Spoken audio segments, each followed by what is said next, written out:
Hello everyone, welcome back to another episode of Fury of the Old Lore, where we examine the lore of Bloodborne, comparing and contrasting the differing languages of the game, primarily looking at the Japanese text and occasionally the Korean, to get a more informed understanding of the lore of the game, and to see if there's any major discrepancies in how that might influence our interpretations of the events of the game.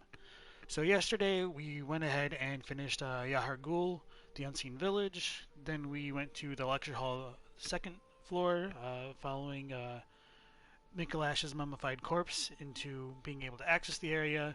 And then from the lecture hall we just went ahead down back to the first story and traveled into the Nightmare Frontier, explored that area, and finished off by defeating the Amygdala.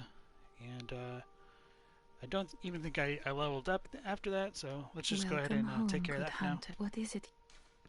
Very well,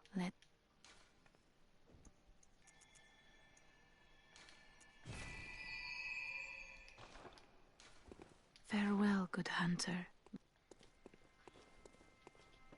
So today we're going to be examining Cainhurst as well as the Nightmare of Mensis. And in order to go to Cainhurst, we did get that unopened summons. I'm going to go ahead and warp to Hemwick, and then once we get back over there, I'll just read the item from that location to just give us a bit of a reminder of what kind of sets up the journeys of beginning into the Forsaken Castle Cainhurst.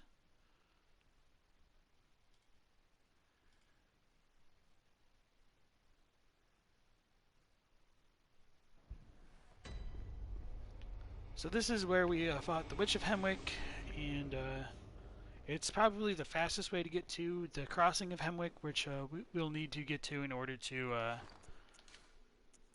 travel to Cainhurst. Oh, look at the key items. So this is the Cainhurst summons. It's an old blood-stained summons inviting an honored guest to the Forsaken Castle Cainhurst. Rather bafflingly, it is addressed to you. Do not hesitate. The stagecoach leaves from Hemwick Crossing. I don't think there is much different in the Japanese for that. Let me just look at it real quick.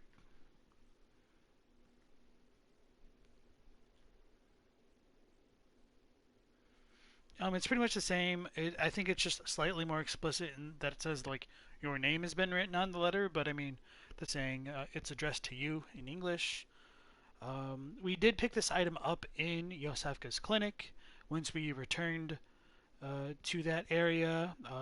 Before the blood moon rose, like, once you go into the back of the clinic itself and go into the room where our hunter first woke up to the night of the hunts, this item is there. How it got there is a bit of a mystery. There are certainly a number of theories regarding it. Some people believe that maybe the real Yosefka does have a connection to Cainhurst. Maybe that's why they will hand us some like numbing mist when the imposter doctor experiments on some of the patients, or not the patients, but the NPCs. So others have wondered if this is related to like the blood minister, but that doesn't necessarily explain like why it wasn't on our person when we first woke up, or why it appears in the room after we do wake up for the first time. So I don't have concrete thoughts myself on it. Some people have wondered like if it has to do with the contract that we did sign with that the blood minister at the very beginning of the game. But we don't get any clear answers as to how it came to be in our possession or in that back room of Yosefka's clinic.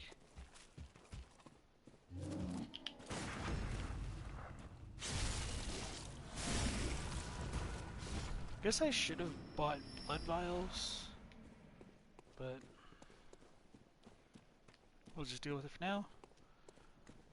So the Hemwick Crossing appears to be related to this kind of large obelisk over there. That is where the carriage to Cainhurst will spawn in at. And apparently, I don't know if this is actually true or not, if you die along the way, it won't appear, like, ever in your game. Yeah, I forgot we're so leveled up right now. Probably just two-shot these things.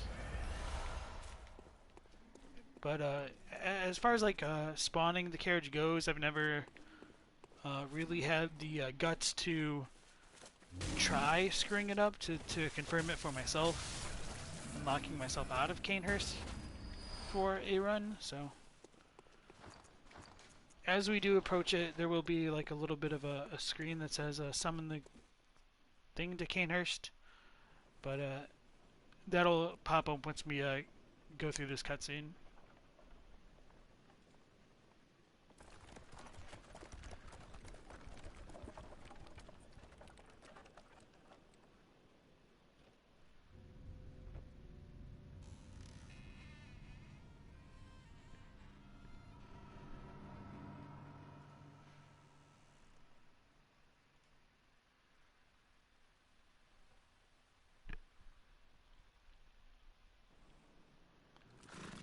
So this is the carriage which pulls our character to Cainhurst. We can enter it and obviously get sent there.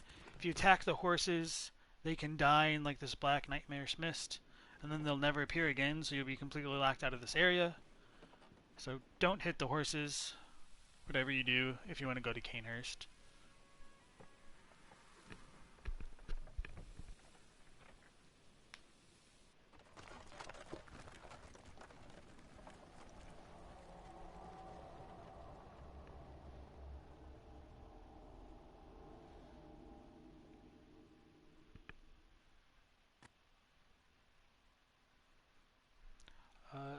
On the door of the carriage, there was the sigil of Cainhurst, and it seems to open on its own kind of a spooky vampire magic. So a lot of stuff you just kind of have to take for granted relating to Cainhurst.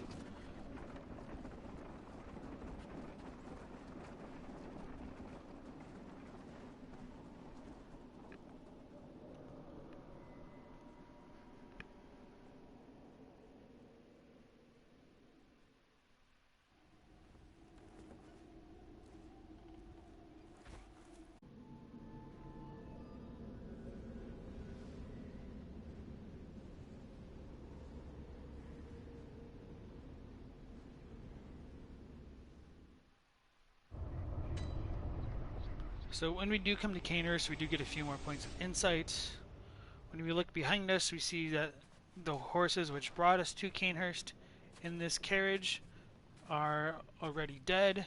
The carriage has been frosted over with snow and ice for quite some time, and the bridge leading back to Yharnam itself has been broken beyond repair for quite some time, it seems. And so it is a bit of a cosmic mystery as to how the player does get transported into this region. Some people may theorize that this version of Cainhurst that we're about to come across might not actually be in the waking world, and that the horses might act somewhat like messengers and transport us into a kind of nightmarish location. It's hard to say either way whether that's true.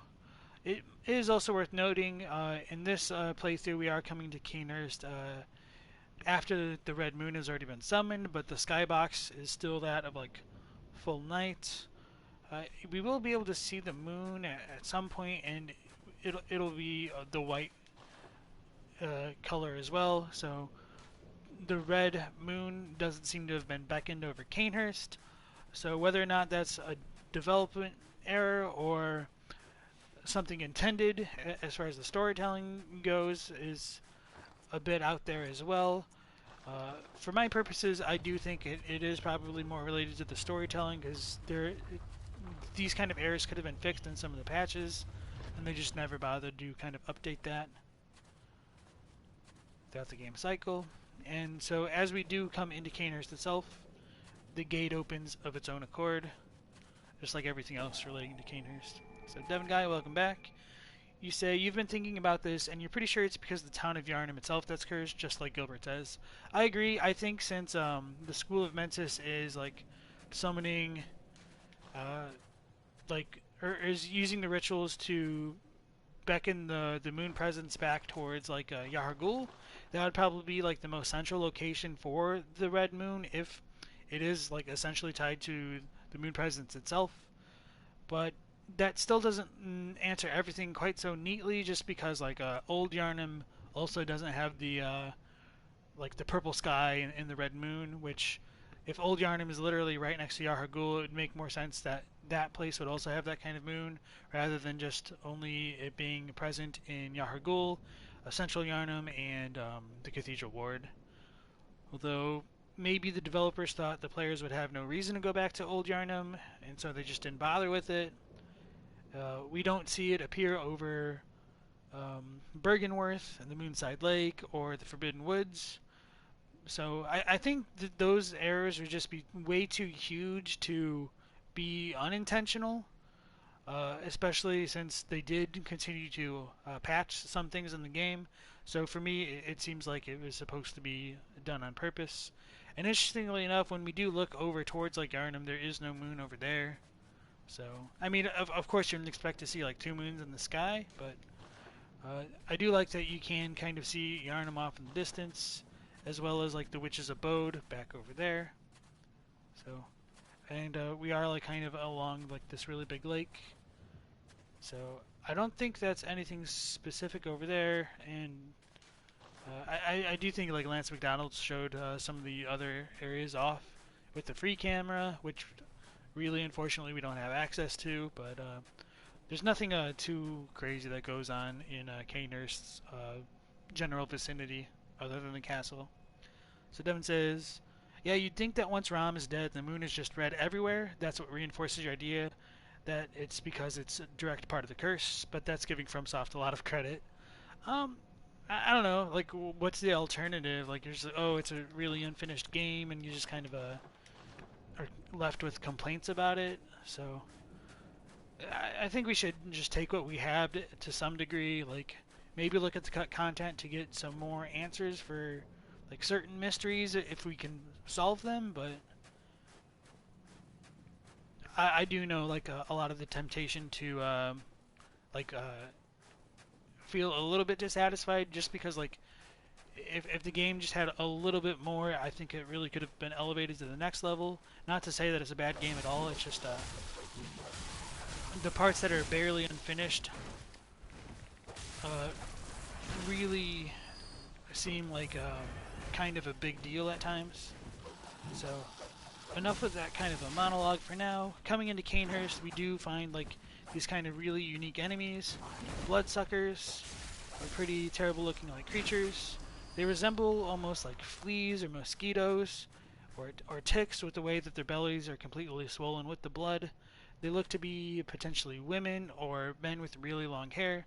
I certainly think that they're women, and like that kind of bulbous blood-filled belly is kind of representative of like a pregnancy, and if not like pregnancy, perhaps ideas relating to the child of blood and how that relates to Cainhurst and Thumer as well. Uh, with those kind of out of the way for now, we should be a little bit more free to look at some of the statues in Cainhurst, which we look at and theorize about. So some of these statues actually have been taken from real life inspirations, like actual real figure or statues. I don't know what this naked woman is supposed to represent. Some art historians, or at least people with like art history degrees, have like theorized that this is inspired by like Baroque statues, and it could just be a generic like victory goddess. So um, it's very different from the statues that we find in Old Yarnum because it's naked and it doesn't really seem to be like ashamed of its body. It has a pretty like powerful pose. It does kind of resemble like Venus in like some of the more like Renaissance style art. Uh, and then this statue right here, is oh man, I have it listed. I know it's taken from something in real life. We can find variants of this in the Thumerian dungeons, and let me try to look it up real quick because I know I have it saved.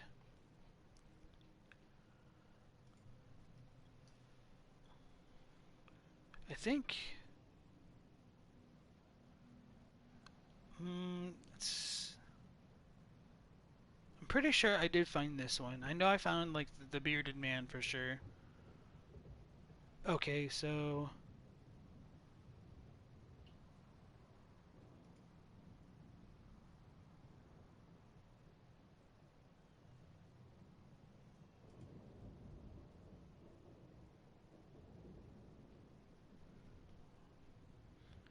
maybe I didn't find this one after all. I thought I did, but I probably should have looked at my sources right before doing this stream. So I apologize for like this little delay in the schedule, but some believe that this is like based on Carolingian statues, and I'm pretty sure that I found it. I'll probably just come back to this later at a different stream. But anyway, we can find this woman later in like the Thumerian Chalice dungeons. She'll have like a very small like golden statuette that you can find in the side rooms where you like pick up a bunch of treasures and all that kind of thing. And yeah, Devin says he's seen small versions of that one all over the chalices. There's even like the Cainhurst variant of this in like the dining hall, and we'll see that in just a little bit. And so this figure of a bearded man with like a kind of a staff and a crown. I did actually find the real world reference of this, amazingly enough. This is based on Charlemagne and whose statue is it more specifically? Let me try to find it.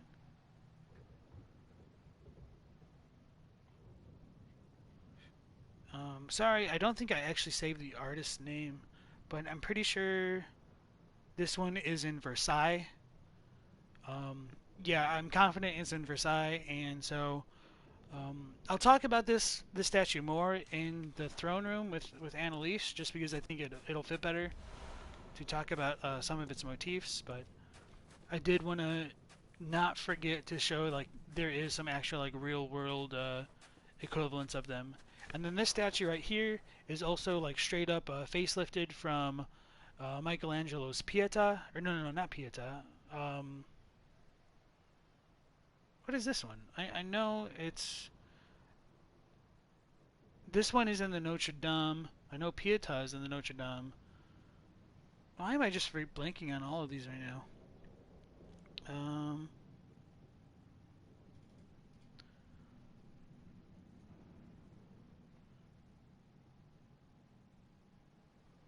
okay, so the Virgin and Child is based on Notre Dame of Paris, and the king is Edward the Confessor. No, it's not Edward the Confessor. It's actually Charlemagne. So that was what Anthony Oliveira asked some people on Twitter, and so they told him the Virgin and Child is based on the Notre Dame in Paris, which is true. Like I have seen the actual statue this is based off of. So this is supposed to be Mary, and that child figure is supposed to represent Jesus, and the orb in the child's hand also like represents like that Jesus has earth in his hands, essentially like the world. So that kind of messianic imagery is on display in Cainhurst.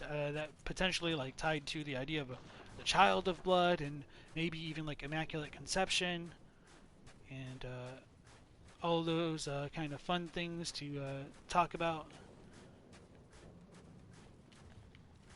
So the Bloodsuckers are actually pretty tough to deal with. Like now we're at a decent enough level where they won't like one or two shot us maybe if I don't play terribly. So they're kind of hard to stun lock. They're one of the few enemies that will actually like attack you if you stand directly behind them. I don't even think you can like parry them or visceral them, so they're real pain to deal with.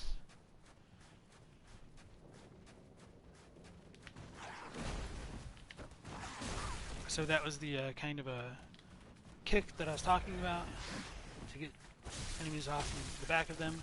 They do resemble a lot more of like insects than like the traditional beasts. They do not suffer from like diverse beast enemy typing either, so they're a bit enigmatic in their presentation in the game. And coming through Cainhurst, we will pick a bunch of numbing mists, which does reinforce like it was a recipe that was closely guarded by the nobles in this area. And Cainhurst in general is tied to like these ideas of impurity, since it's like deals with the impure blood clan. And damn.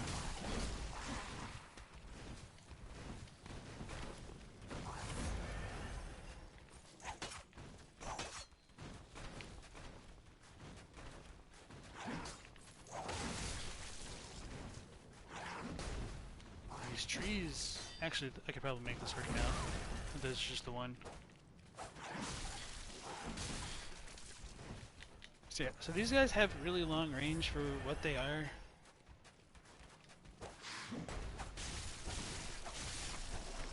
And they're a lot more difficult to deal with than like the Scourge Beasts, in my opinion.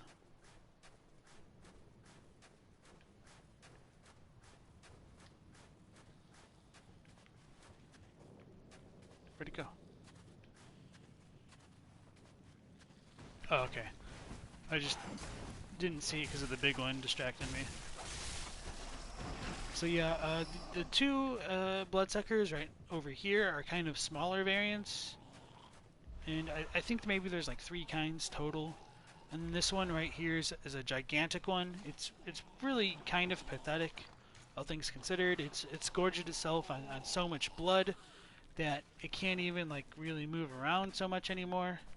It won't attack the player. Maybe not because it's not hostile, but it probably physically can't even do that. And so this is probably like the best one to get like one of the closest looks at these kind of figures. They do seem to have either like a kind of like a feminine appearance, and you do see like their tongues are really long and they stick out, so like that idea of like licking the blood is very prominent on their design. When you look at their like hands and feet, they are pretty like big claws, but for the most part still humanoid.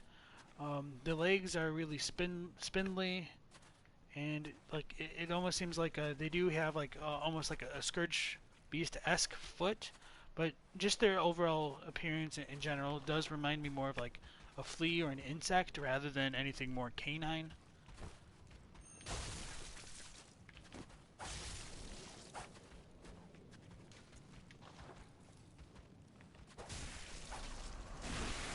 And then when you kill it, it does explode in a gigantic bloodbath.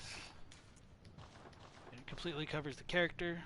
And so, I don't know if like the blood inside them is meant to like actually be this kind of dark black color, but if they have been like absorbing the impurities of blood, or if their blood is impure in general, I could rationalize that as being the case for why it's so dark in color.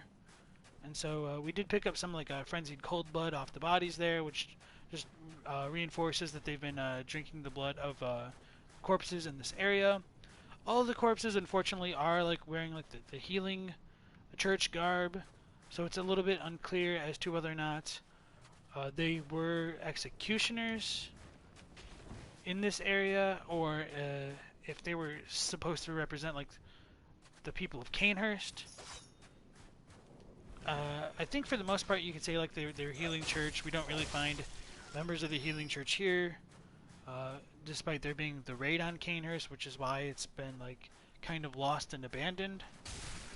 And so tying into that idea of like impurity, we do find some more hateful maggots in this area, quite a lot of them, and these are really rare enemies. We only find them in like the underground cavern in Josephus Clinic and Cainhurst, as well as inside the bodies of like the Lauren Silver Beasts, and they seem to pose as some kinds of parasites. And that might be related to the headless bloodletting beast and the kind of a hateful maggot-esque gigantic worm that's inside it. Seems to control it because, I mean, it's headless. How would it be moving around?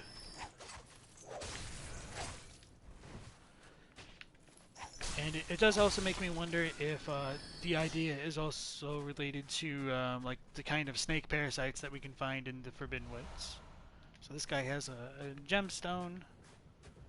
I'm not really worried about its description because they're all pretty similar. I don't think there's anything else over by that beast over there, or not beast, but the Bloodsucker. So I'm not too worried about it. And coming back to this area is a shortcut which we haven't unlocked, but there is a little bit of a extra treasure for searching behind it.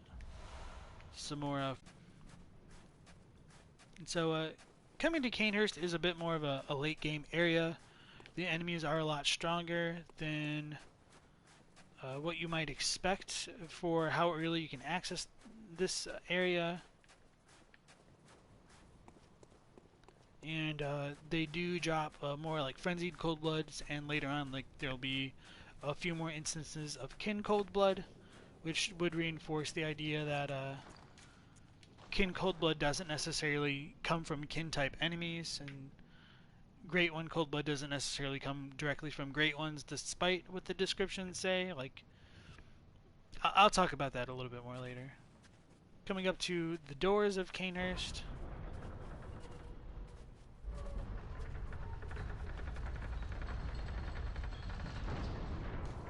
They open of their own accord, just like the gates. We see that crowned woman being shown again on the door, and the same thing with like the kind of a relief of Charlemagne.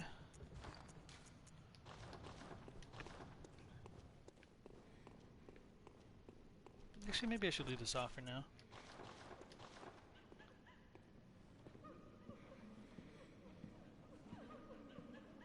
Coming into Cainhurst itself, we still have servants diligently scrubbing the floors, cleaning the castle even though it's been completely wiped out. Here's a better look of that Mary and Jesus statue, and the kind of a naked one from earlier. We hear this crying coming around us. This is due to the bound women of Cainhurst. They don't appear, I think, until like you loot an item or you go like a little bit deeper. So they are wielding these kinds of daggers, which is a bit similar to the one that Adela was carrying. They're a little bit more coordinated, but not like significantly so. When we take a closer look at them, we can see like that their necks have been slit, their hands are bound and tied together, and they've got blindfolds on their faces.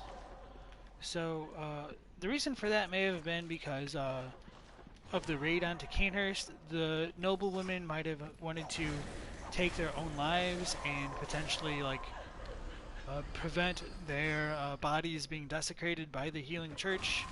And by that I really mean just like avoiding like sexual assault or even just torture in general. It could be related to the Japanese practice of seppuku, but for females and like doing this kind of a ritualistic suicide, they called it jigai, which literally means self-harm, but the context is a bit more specific as to like killing yourself so you won't be like taken prisoner or taken advantage of as a prisoner. So the corpses here seem to be those of healing church members, although I kind of doubt it. Some of them are like in a prostrate position as though they've been worshipping the Queen of Cainhurst, or the former Queen of Thumaru, which doesn't quite add up. So I do wish there's a bit more variety in the corpses that they do have in the game. And then when we do like strike these bound women to Cainhurst, they kind of have a hollow sound which resembles that of the Wandering Madnesses, and they bleed like this blackish nightmare mist, which I've talked about in previous episodes. And so it is a bit interesting that they seem to be like ghosts and spirits rather than corporeal beings. Like the servants we can kill and they will like leave bodies behind. They don't seem to actually be spirits, but they also do seem to have like a more like purplish tinged blood. Well, that's hard to say whether or not it's due to like just the ambient lighting in the area or something else. So coming into this chest, I think we pick up the Reiterpallasch. Yes, indeed. And this is one of my favorite items for this area. So this is a weapon wielded by the Knights of Cainhurst.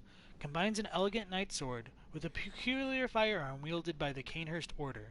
The old nobles, long-time imbibers of blood, are no strangers to the sanguine plague, and the disposal of beasts was a discreet task left to their servants or knights, as they were called for the sake of appearances. There's a couple differences in Japanese.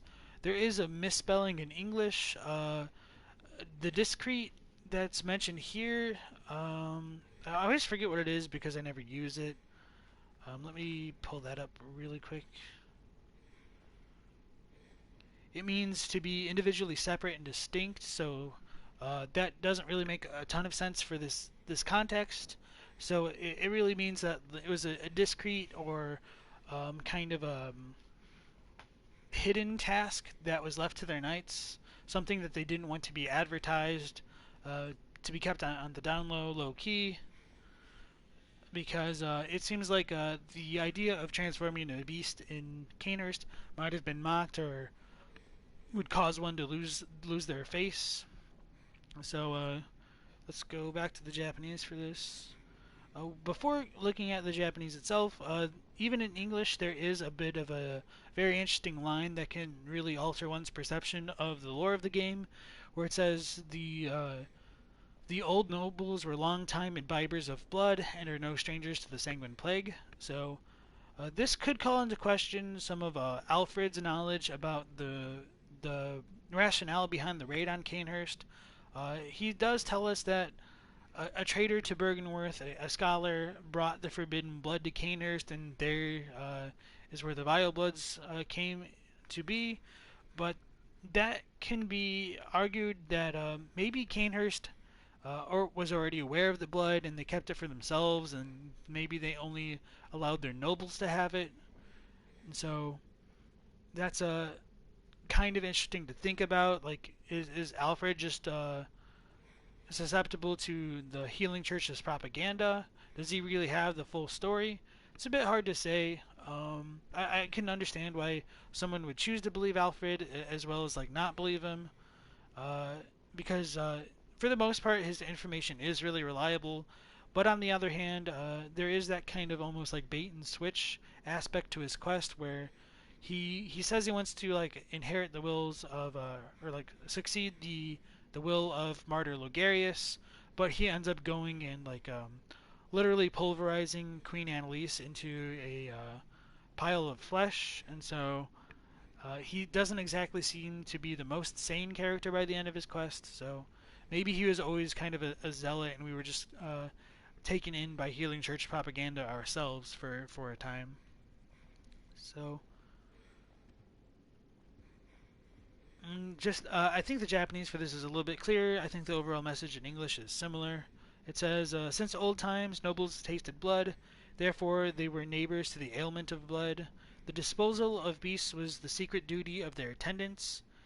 If you want to know why their attendants were called knights, it may have been to uh, at least have some honor. So that idea of making their attendants be called knights was to make their duties seem a bit more palatable to like the societal tastes of Cainhurst. And there really was no honor in what they were doing. They just gave it a kind of like fanciful name to make it seem a bit more respectable. Is what that's really trying to get across. And I think there's a statue that we can show off in just a little bit, which will kind of reinforce that position, which I've just been talking about. So I'm not going to worry too much about the little ghost women, because they're not terribly difficult to deal with. They're just a little bit of a nuisance.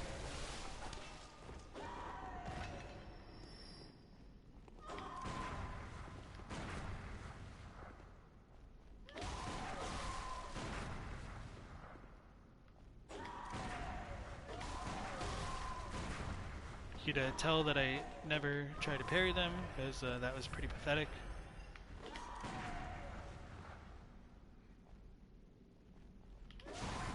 Damn it.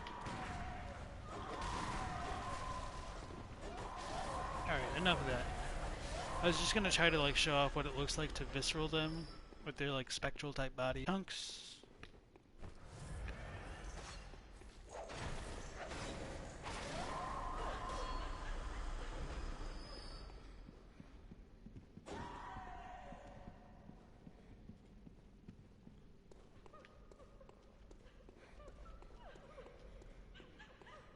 And there's nothing over here. There's like a pretty funny note online where it's like, take a step forward, and it's got like thousands of votes for it.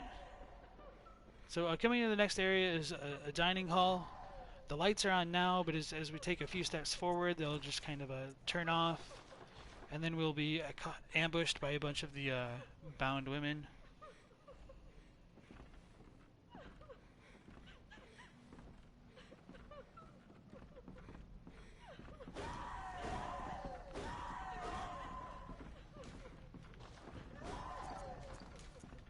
I think that body just has like quicksilver bullets as well, so it's more just like a mini trap to lure in the player, give them a false sense of maybe not security, but it's just to make them suffer for their greed, as everything in FromSoft really does.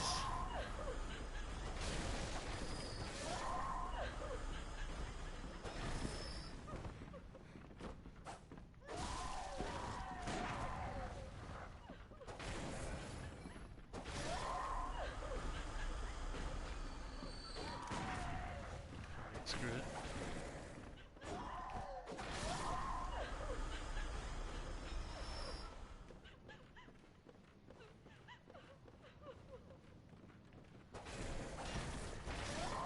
So the women are constantly crying, which most likely shows that the kind of deaths that they may have had was probably against their real desires, and so they do probably have a very strong attachment to life or Cainhurst and the castle itself. If you kind of tend to believe like the more Japanese interpretation of like why spirits linger in the real world rather than like continuing on their cycle of like life and death. And from this chest we do pick up the noble dress, which is most likely related to Ariana. It is what she wears. And it is like matched up with Ariana's shoes as well. So this is a finely tailored Bordeaux dress worn by the nobles of the old bloodline that traces back to the Forsaken Castle Cainhurst. So this item itself could paint that Ariana herself may have been a noble of Cainhurst. Whether or not she knew it, we have no idea.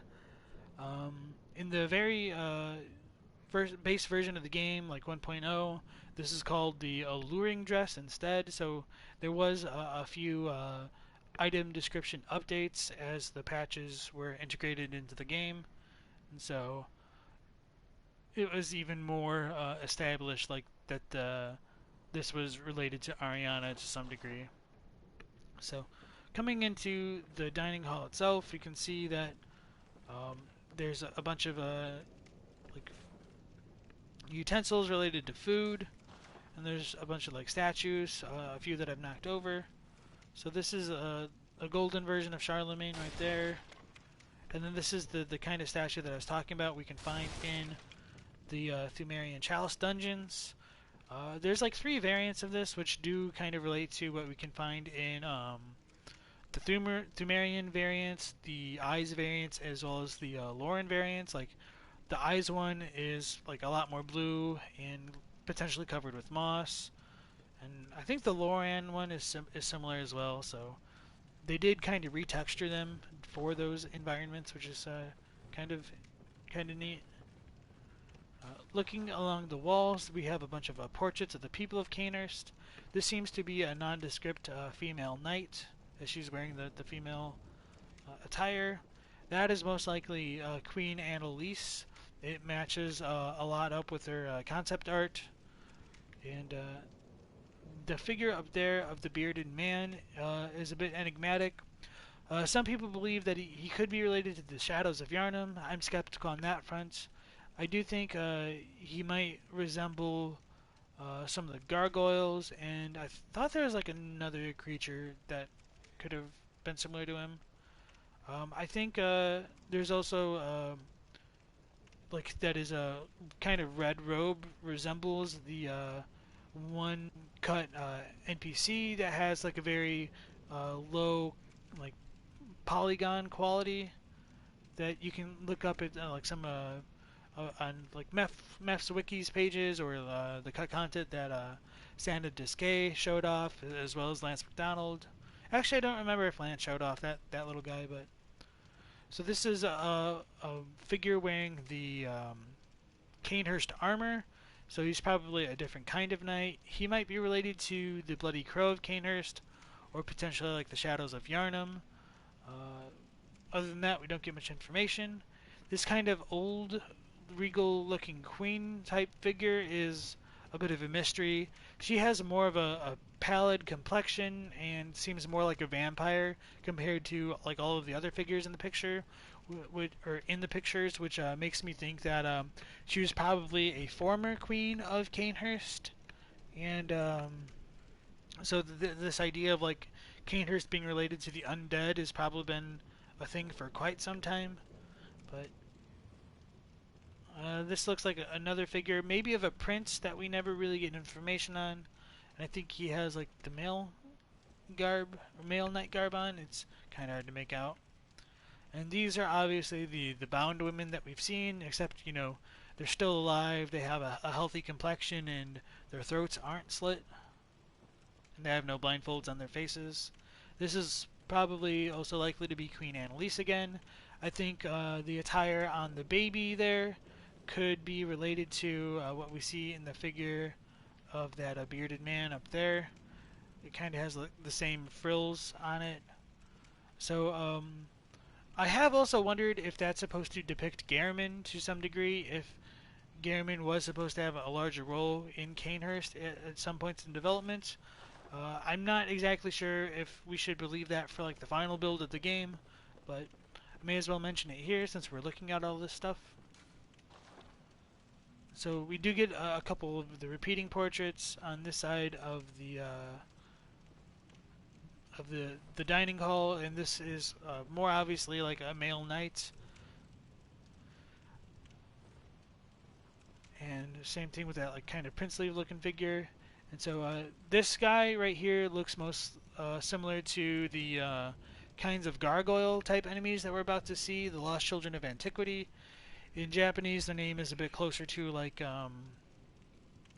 old bastards, and I know that sounds kind of funny in English, but the way that they're using bastard in that sense is more like the illegitimate son of a nobleman. So they're more like lost orphans or old orphans is probably another way to read that.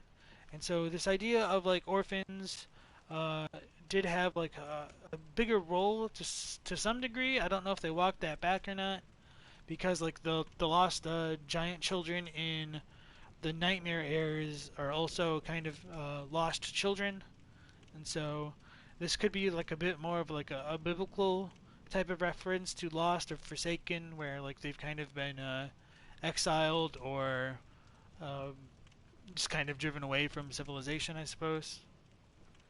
So this black garbed woman up there is most likely one of those kind of Thumerian chime maidens. So whether or not Cainhurst did have Thumerians in their ranks is a bit out there and up for question as well.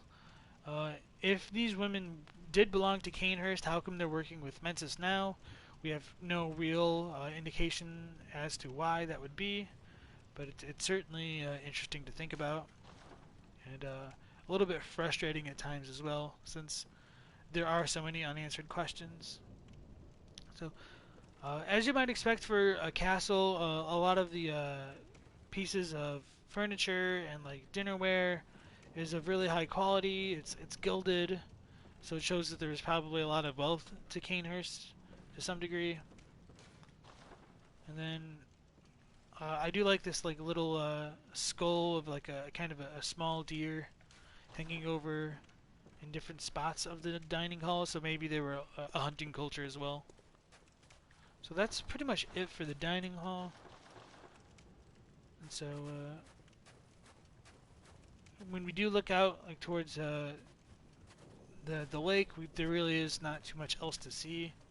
We can just see Yarnum and the Witch's Abode again, and maybe like a little bit of a better vantage as to the state of the bridge, but nothing too substantial.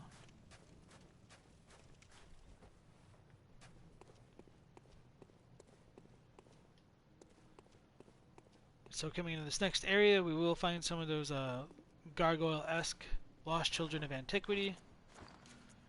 And they do kind of blend in with the statues here. We'll get a good close-up at one really shortly, so not gonna worry about that. They do have these grab attacks, which I did not mean to initiate.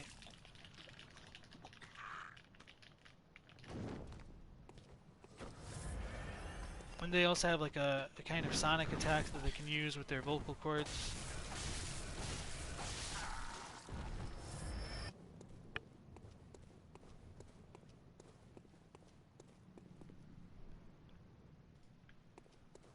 And then we do get a lot more of the repeating statues. Some of them are pretty gigantic, others are like kind of more normal sized, human sized, life sized, whatever you want to say.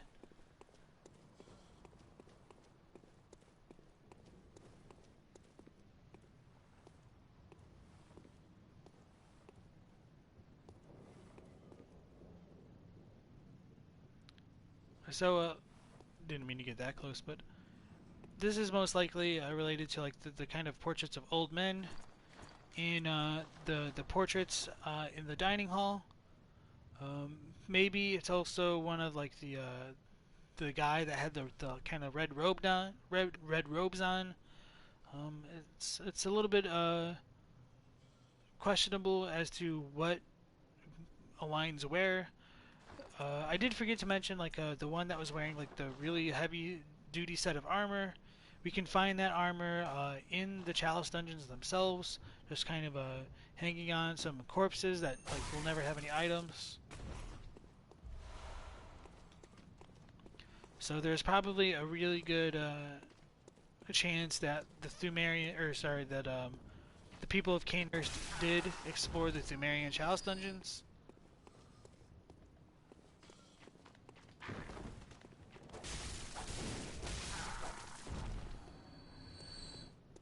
So it does seem like some parts of the castle are like broken down in disrepair. Could have happened potentially from the raid that the Healing Church conducted, or it could just be due to like being abandoned and disrepair and age in general. Before I forget, this might be the best spot to show it off. Oh, maybe not.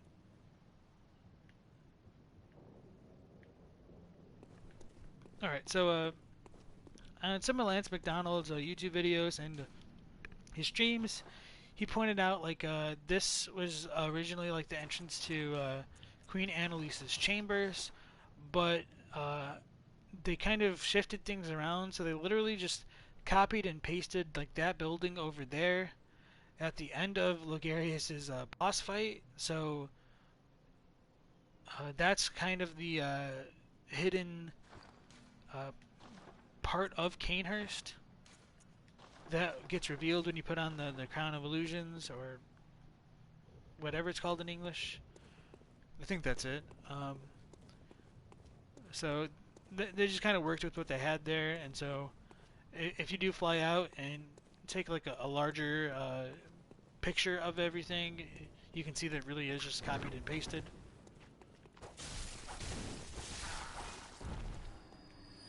And so they did shuffle Cainhurst around, and Cainhurst and like the Upper Cathedral Ward might be like some of the most the areas that suffered the most from like cut content overall. So coming into this little area, we've got like another Cain servant, although he seems to be wielding perhaps like a Reiter Palash. It's more like a rapier type weapon. Okay, I have no idea how that missed point blank.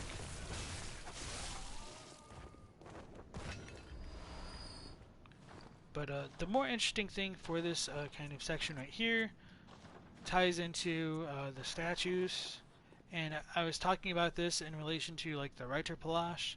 So we've got these kind of winged beasts that do resemble like the kind of like figures that we could find in Old Yarnum, and maybe even like the more amygdala head versions of these in like Yahar'gul. But beneath them, we've got these kind of figures of like little jesters, which might indicate to me at least that the people of Cainhurst thought that the people who would turn into beasts were probably fools for being so weak-willed or something along those lines. They do seem to be like an object of ridicule, and so that's probably why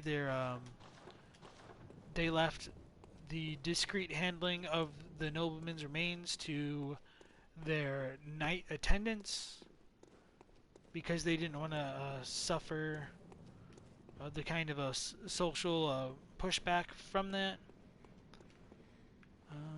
I'm just going to go ahead and activate this elevator in case we die. I don't expect to, but better to be safe than sorry at this point. So there's like another statue on the elevator itself. I have no idea what it's supposed to represent. I'll show that off a little bit later as well. And as we come into like this library, we get a book, the Vile Blood Register, which should tell us like how many people exist within the impure blood clan of Cainhurst. But it's more of like an online use item. Oh, this is a consumable, isn't it? Yeah. So this is a red-leathered record of the Vile Bloods loyal to the Covenant of Annalise, Queen of the Vile Bloods at Cainhurst Castle. A record of the Vile Bloods, bloodlusting hunters who seek blood dregs of their prey, kept throughout the ages. And it says it's an online use item, and as I've mentioned time and time again, this idea of vile blood is something that's more particular to the English translation of the game. The Japanese calls vile bloods people of like the impure blood clan, and in this instance specifically, they just say that Annalise is called like Cainhurst's Queen of Blood, and I do think that's significant because Queen Yharnam herself is just called the Thumerian Queen of Blood, so they're both called Queens of Blood, and I think that really shows that they're supposed to be tied together and probably have like similar roles. So that's their kind of sonic attack. And then this guy right here has some of the Executioner set that we can pick up for ourselves. And that matches up with what we got with Alfred and his Wheel Hunter badge and the Gold Ardeo. So this is the Executioner garb. It is attire worn by the band of executioners commanded by the Martyr Logarius. Later became the basis for all church attire with its heavy draping of holy shawl. As the great Logarius once said, acts of goodness are not always wise, and acts of evil are not always foolish, but regardless, we shall always strive to be good. And I did talk about that quote yesterday, that I think it could have been tied to Ludwig's brand of hunting, where he would empty his fears into his moonlight sword and just kind of rely on the healing church's say of what he needed to do as being like something related to righteousness. And I think that philosophy could have been later extended into the executioners. So I don't necessarily believe that Ludwig himself established the executioners, but I think his what do you want to say, like style of fighting, or his modus operandi was probably inherited to some degree by them. So looking at the Japanese for this, the only like real substantial difference, and it's not even really a difference, it's just like the English can be a little bit hard to read, is rather than saying that it later became the basis for all church attire, it's a lot clearer in Japanese that it's the basis of later church attire. And you can read it that way in English, although I don't think most people get it right, just from what I've seen like on streams and what I've discussed with some people on like the lore subreddit. It's that the healing church did exist for quite some time, and then when the executioners arrived on the scene, they seem to have influenced the later design of their uniforms. And unfortunately, I don't really think that gets shown off very well, just because the Holy Shawl is so prominent on like the Black Church set, the Tomb Prospector set, the White Church set, all of these different sets, which probably should have predated the executioner garb. So I'm not sure what else you can really say about that. The descriptions are slightly different for the gauntlets. It just says that the brass rivets are unique to the executioners and reflect their adoration of hand-to-hand combat. And I guess a really big note about the executioners in general is for the Japanese version of the game, all of these executioners that are related to the healing church are are like denoted with a suffix to show that they're part of like a squad. So like the Shokei Tai is what the executioners are called. Shokei means like execution, and then Tai means like a squad or a group of people, an organization.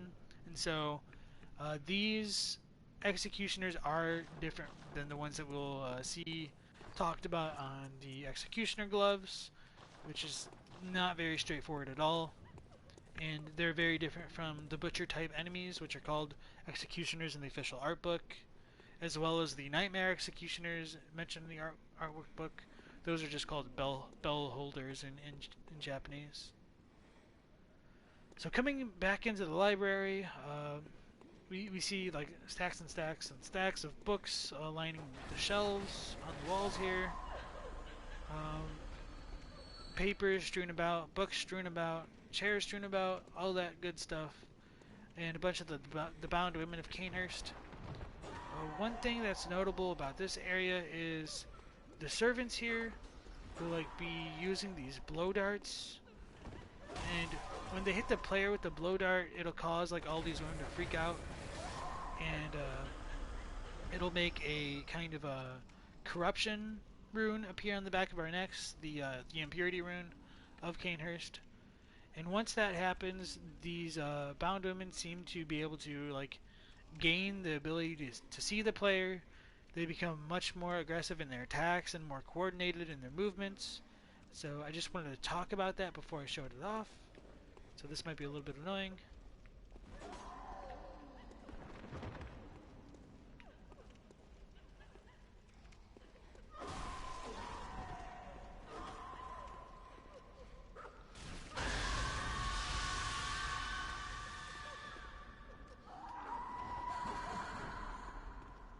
So they begin sprinting towards the player. They have much better tracking.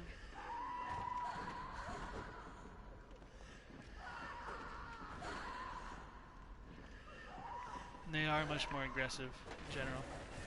And so you may have seen that small like glowing rune that was on the back of the player's neck briefly. That is in the exact same shape of like the Covenant rune for Cainhurst. And so I believe like it's most likely that these little servant dudes probably have vile blood of their own, and when they hit us with that blow dart, I probably would equate it to being hit with like their version of the Quicksilver bullet. So it might be that their blood intermingles with ours, and it makes us become a bit more impure or vile ourselves. And I don't know why that would cause these women to kind of go berserk.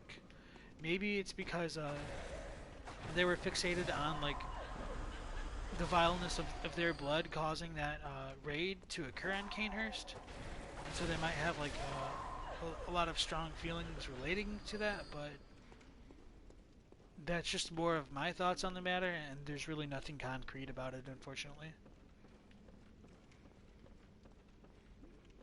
So a lot of people do kind of miss out that the catalyst for the women like going crazy like that is due to being hit with like that a little blow dart and then getting that rune on your neck. So I do like to show that kind of thing off if I know about it myself.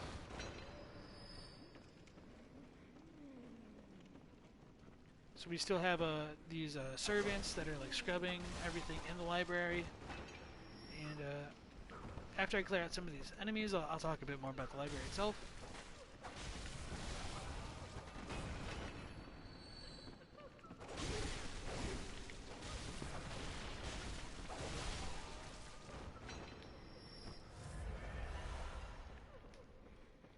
can still hear some cries. I didn't clear out all the women because it's a little bit tedious and not necessary.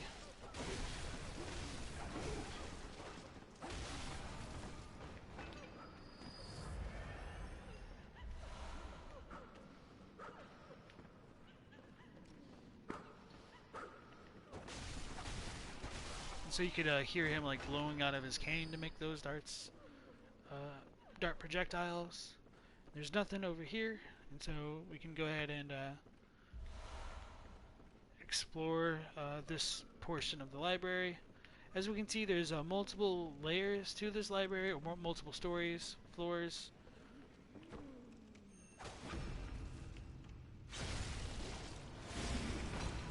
Which is pretty interesting to think about because when you look at like the lecture hall in Bergenworth, they're really kind of small buildings for what you might initially expect. And Cainhurst is just absolutely filled with all of these books. And that does pose the question is like, did Cainhurst have like a college of their own? Was all of this just like hereditary knowledge? Did they monopolize knowledge of like the blood? We don't really get that kind of a picture like fully painted for us. So one thought that I had potentially in relation to all of that is maybe like Cainhurst were the ones that were financially backing Bergenworth, and so that would explain why a so-called traitor came from Bergenworth to Cainhurst. But I mean, that doesn't really explain anything. It's just more like possible conjecture as to why so many books would be in just a castle, and why this library would be so much bigger than what we can find in the lecture hall and Bergenworth itself. So Devin asks, do I know anything about the weird statue kind of thing on all the bookcases? No, and that was what I was about to show off next, so I do thank you for bringing that up, just in case I was going to like overlook it. So he's talking about these things over here. I do kind of like these things. For whatever reason, they kind of remind me of like frogs, or maybe even like snakes of the primordial serpent variety in Dark Souls. This kind of question is hard to answer at times. Like, they might have been just facelifted from something in real life, probably along with like all these kind of like little floral patterns on all these pieces of furniture rather. So, yeah, it seems to be like half beast, half something else. Maybe it's related to like the umbilical cords, although I'm a bit skeptical about that. We don't really have any real reason to believe that. But they are kind of like everywhere in here. It says, yeah, they really look like the primordial serpents to you as well, but only based on the look. I mean, they're certainly not smiling like you'd expect, and they definitely don't match up the really weird kind of statues you can see in Dark Souls 3 in the Ringed City, where they have like hands and things, and I suppose they don't have like the really floppy ears either, but they do kind of remind me of serpents. But beyond that, I really don't have anything else to say about those. But thanks for the question, though. And so this might seem like a bit of a hidden area at first, but this is like the way to progress through Cainhurst, unless you're just kind of goofing around and sequence breaking by like jumping off like the steps to like go down to the second or the first floor from a different vantage point. So we have explored everything up to this point, and this is the actual like way forward, which, you know, the classic level design of FromSoft doesn't exactly make for the most convenient real world locations. So we do see some more like the winged beast type statues as well, or winged canines. I don't know what you're gonna call them. Maybe just gargoyles for all we know. And so some more corpses. This one has quicksilver bullets. We hear the crying get a lot louder. As we come to this area, we'll get some of the gargoyle-esque enemies flying at us. That was weird. Landed on us, I suppose.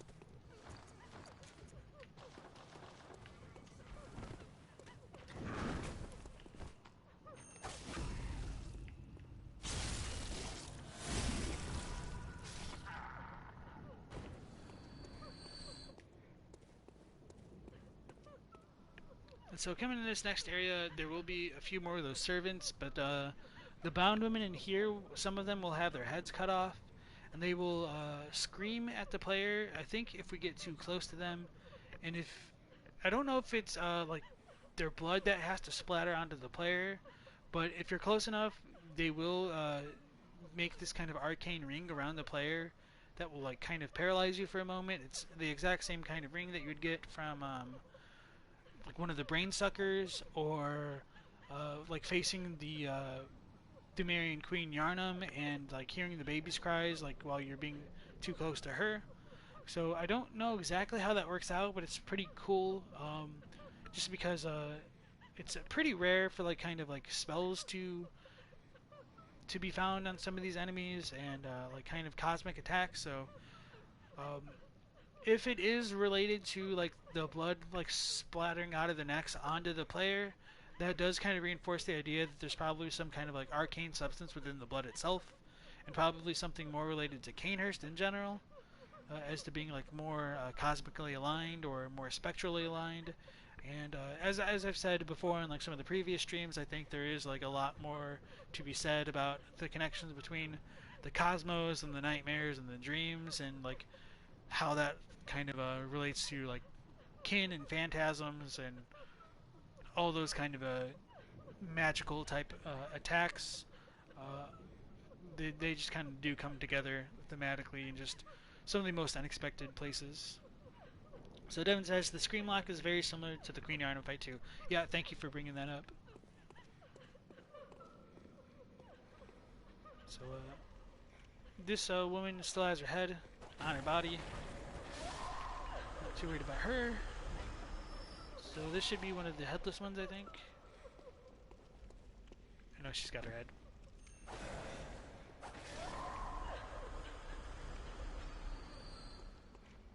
Okay, here we go. So, I should probably pull up my monocular and try to show that off again. Well, this one won't be able to like kill me so well. She holds her head up. We see tons of blood coming out of a ghost, which is a bit problematic, I suppose. So I do wonder whether or not like it's either her voice which causes this kind of grab effect, but like when you're far enough away, it doesn't affect you. So maybe it is more like the blood, even though like there's no like full-on one-to-one visual connection between that. Voices in general are also tied to those kind of arcane attacks, so it wouldn't be too surprising if it is related to the voice, because as I mentioned earlier, and as Devin just like reinforced, when you fight Queen Yarnum, whenever like the baby cries and you're too close to the queen, you'll get grabbed just like this. So that does get reused a little bit. And as I like showed off like the Garden's eyes, there is that kind of bell-like chiming quality to their frenzy-inducing attack. The Winter Lanterns do kind of have like some sounds associated with them, although I don't necessarily think like the sounds are like the reason why you would get like the frenzy spirit like placed on you. Uh-oh. So now all the women are gonna go crazy because I've got the rune on me again. I don't think the headless ones do too much else. So okay, let's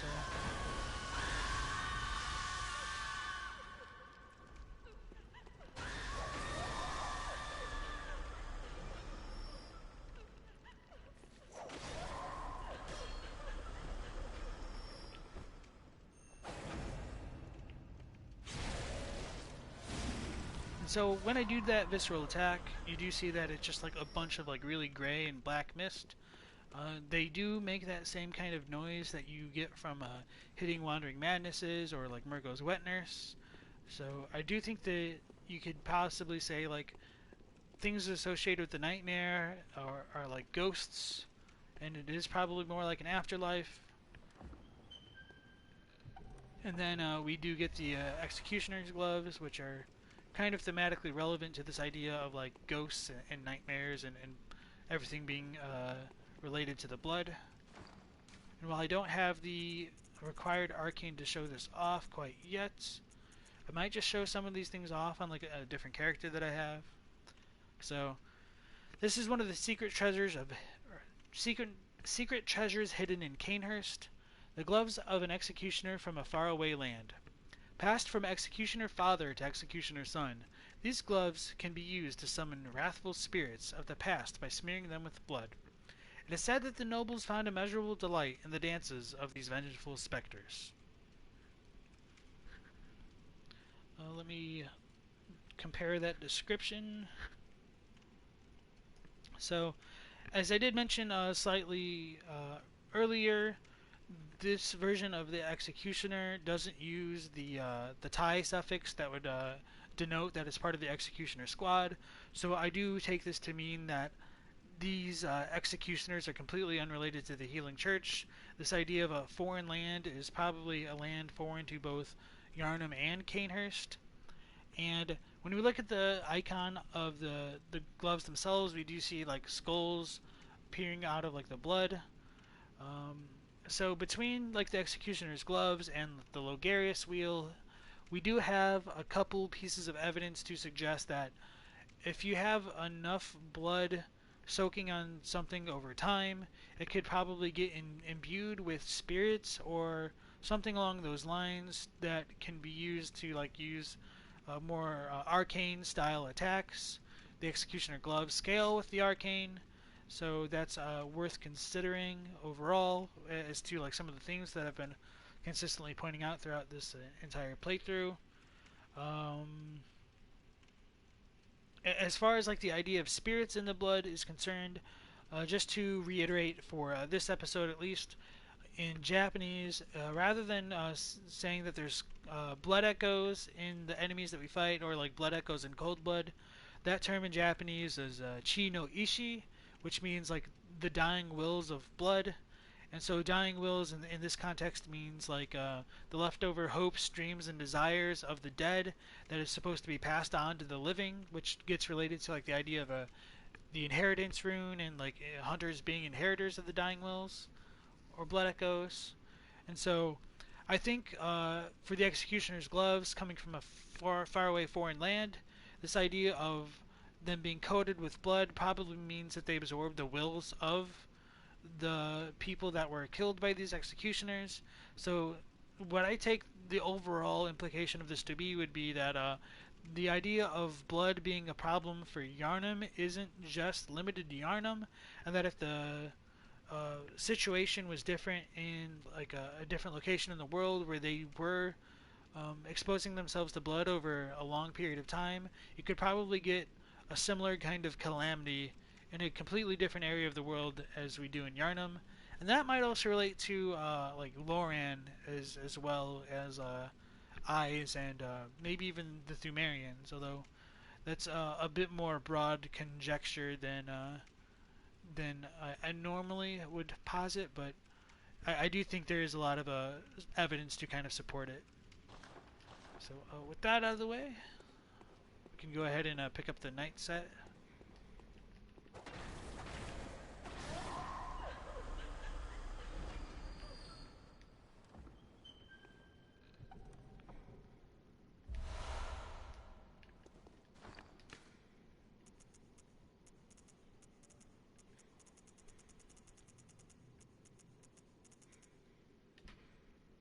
So this is attire of the Knights of Cainhurst, a regal piece graced by intricate goldwork. The Cainhurst way is a mix of nostalgia and bombast. They take great pride even in the blood-stained corpses of beasts that they leave behind, confident they will stand as examples of decadent art. So, I do like this description because I think this kind of could be a bit of a maybe not like a segue, but more like a lead into one of like the styles of hunting that's more prominent in Yarnum, like the kind of thing that you'd associate with like the top hat hunters or people that you'd use the threaded cane, rather than just killing enemies with like a lot of brute force and explosions, or like the way that the powder kegs would, or the way that Ludwig would. The Cainhurst way seemed to be quote unquote more refined and elegant, so probably more closely associated with like skill type builds or skill type weapons, where they would probably use really flashy movements and as a way of like making I don't know what you want to call it, like the blood-stained art that they're kind of talking about, decadent art, and all of the other pieces are pretty much the same. It just talks about like how regal they are and what they're made out of. So I'm not too worried about that. Um, there is a difference between the female variant of this armor and the male one, which is kind of nice. There aren't a ton of sets that are that different. I thought there was something else I wanted to mention about the Knights set. I can't think of what it is right now.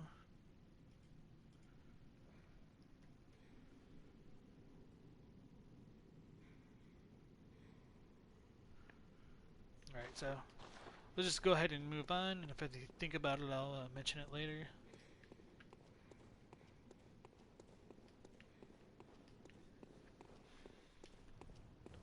So that was also a section of the library, and we're kind of done with that for now, so we're going to go ahead and go a little bit further on.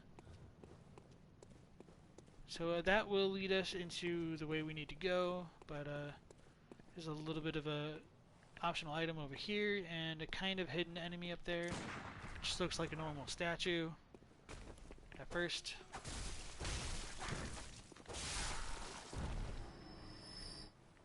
Alright, so this corpse, along with a few others in Cainhurst, I think is really significant. This drops the kin Coldblood, and so as far as like going back to the topic of Rom potentially not being a full Great One, I think that's a little bit silly, because then we'd have to say like, oh, this corpse belonged to a full kin or something along those lines, and when we take that logic and apply it to the other corpse that we found in the Nightmare Frontier, it doesn't make a ton of sense. When we go into the Thumaru Isle Chalice dungeon, there are a few like Thumerian corpses that have Great One Cold Blood on them, and so we'd be forced to call those full-on Great Ones as well, and it just doesn't really make a ton of sense in my opinion. So as far as like picking up Cold Blood off of enemies, I don't think it's related to that enemy's actual like biology.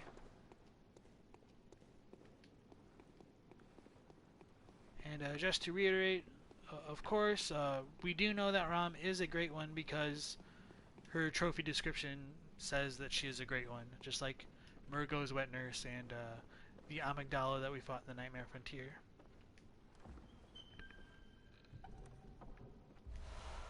So we get a Warm Blood Gemstone from this chest right here. And that one is more focused on Blood Tinge, which is pretty on theme for Cainhurst because the varieties of weapons that they use in this, maybe not in this location specifically, but as far as like that are associated with Cainhurst are more associated with like Blood Tinge as well.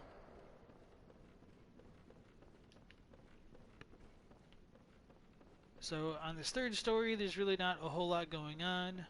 This just leads into the next area and heading into Martyr Logarius. Once I kill the two gargoyles over there, I think I'll go ahead and like Bold Hunters mark out, just because got a lot of blood echoes for this portion of the game. So I could probably level up maybe once or twice and buy some more blood vials and restock up on everything. So this lost child over here, for whatever reason, has red eyes. It does not inflict poison when it hits you, which is a bit different than like some of the enemies in Old Yarnum that have the red eyes. So it's a bit of a mystery as to why it does have red eyes. As far as like Dark Souls goes, enemies with red eyes tend to have like more emotions attached to them. But there's real no like full-on rationale as to how it really works out together. it's like some enemies that do have red eyes will be like hostile towards other enemies, like one of the Abyss Walkers in that boss fight. The one with red eyes will attack its comrades, but we don't really see a lot of enemies in Bloodborne behave that way, so it's pretty inconsistent overall. So we do find another kind of healing church-esque body in that kind of prostrated position, pointing towards like Martyr Logarius. This one has the Knight's Wig, which does kind of reinforce my idea that maybe like whatever these corpses are wearing, it might not actually correspond with what they're supposed to represent, or like what faction they're part of. Otherwise, we could just say maybe this healing church hunter scalped a Cainhurst knight, which should be pretty cool, but kind of hard to really argue. So the wig itself is pretty similar to everything else. It's adornment prized by the Knights of Cainhurst, resembles a ponytail of silver hair. It is kind of funny that there is like a female version of this as well. So Devin says, the red eyes you've pinned down to just being a FromSoft thing. In Bloodborne, the enemies are slightly more powerful, or maybe have a poison attack, but nothing explains why some eyes are red or not. Exactly.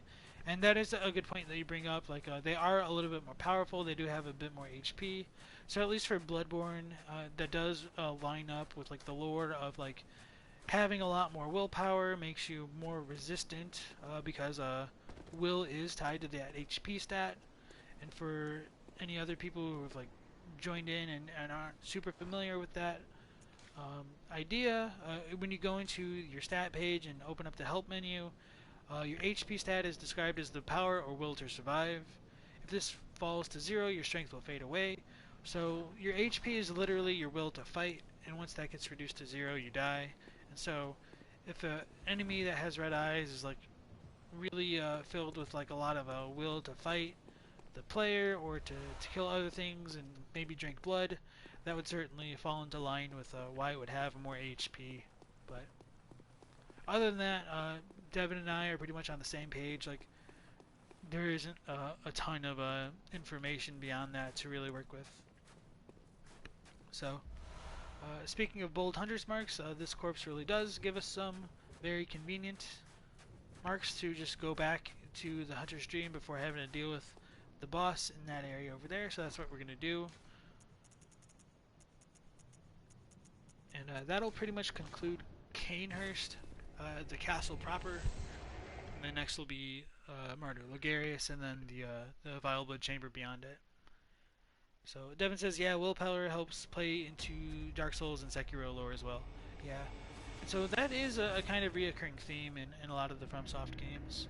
I haven't played anything before Dark Souls 1, so I know Kingsfield has some pretty interesting stuff that is similar to the general motif of the Soulsborne games, but I just haven't really looked into it myself, unfortunately. I don't know, I just did that. Welcome. What? Very well.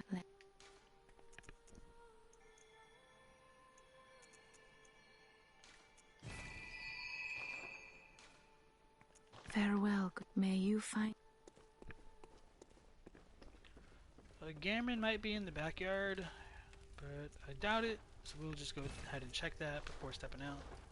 Oh, I should probably check my gems, since we did get a few more.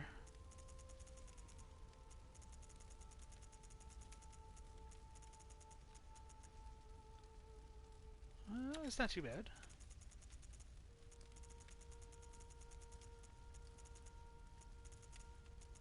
Okay.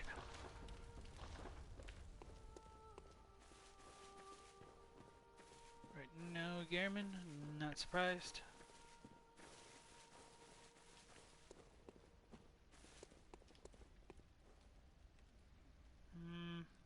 Oh yeah. Oh wow, completely out of blood vials. So I better one-shot Logarius, huh?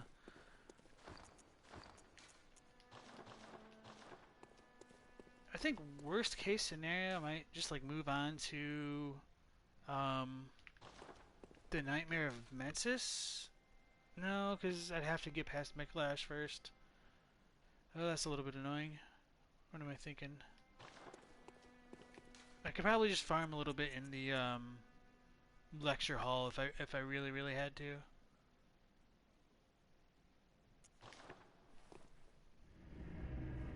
Or I could just pop like a bunch of the cold bloods, because I tend to hoard onto them and only really use them if I'm trying to level up, and I'm only like a thousand blood echoes away or something like that. So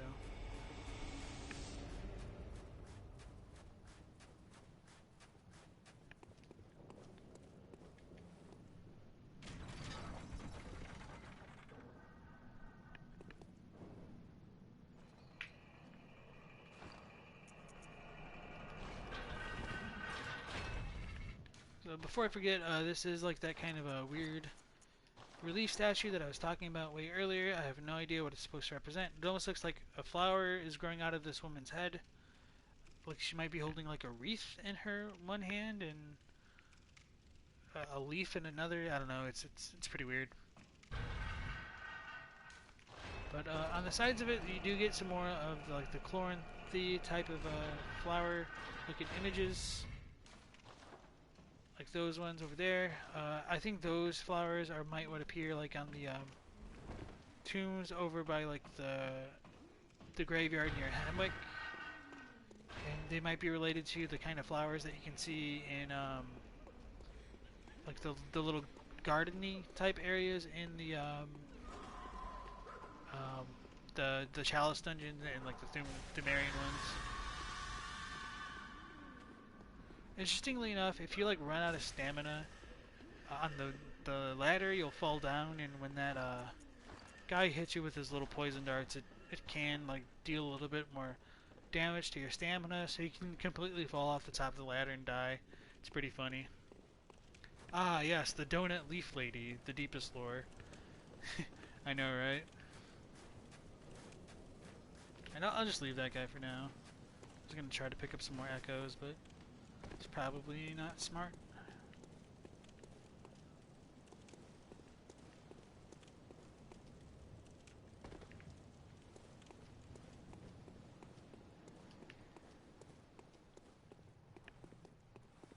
So Logarius is a little bit like of a feast or famine kind of boss for me. I'll either do like really well or like something will go horribly wrong, whether that's like his sword falling through the floor and continuing to use its spells on me, or what have you. I don't know. But the last time I did the stream was like probably the worst I did against him, but before that I never really had too many issues.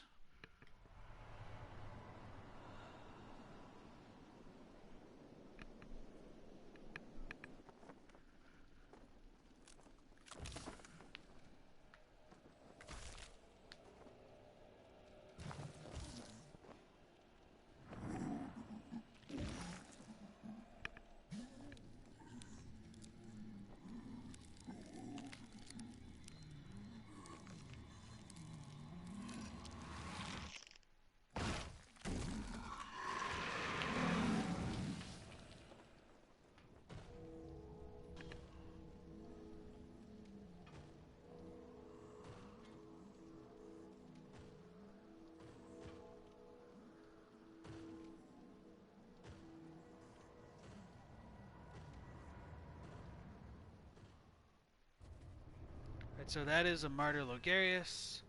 As we approach him, he will like kind of attack the player with these kind of arcane blood kind of spells. Some people believe that Logarius himself is probably a Thumerian. I personally don't really believe that, just because I think it would just kind of cheapen the effects of the Thumerians in the game.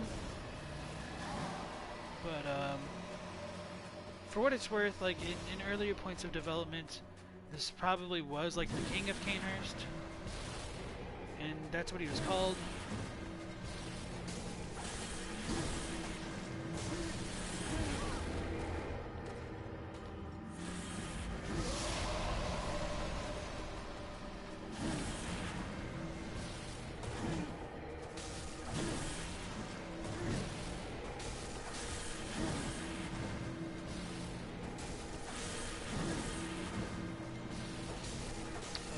Saw that he does have that crown on his head. Oh no, that's not cool.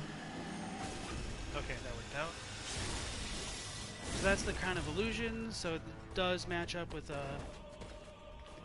imprisoning Annalise and him being like a kind of warden of her.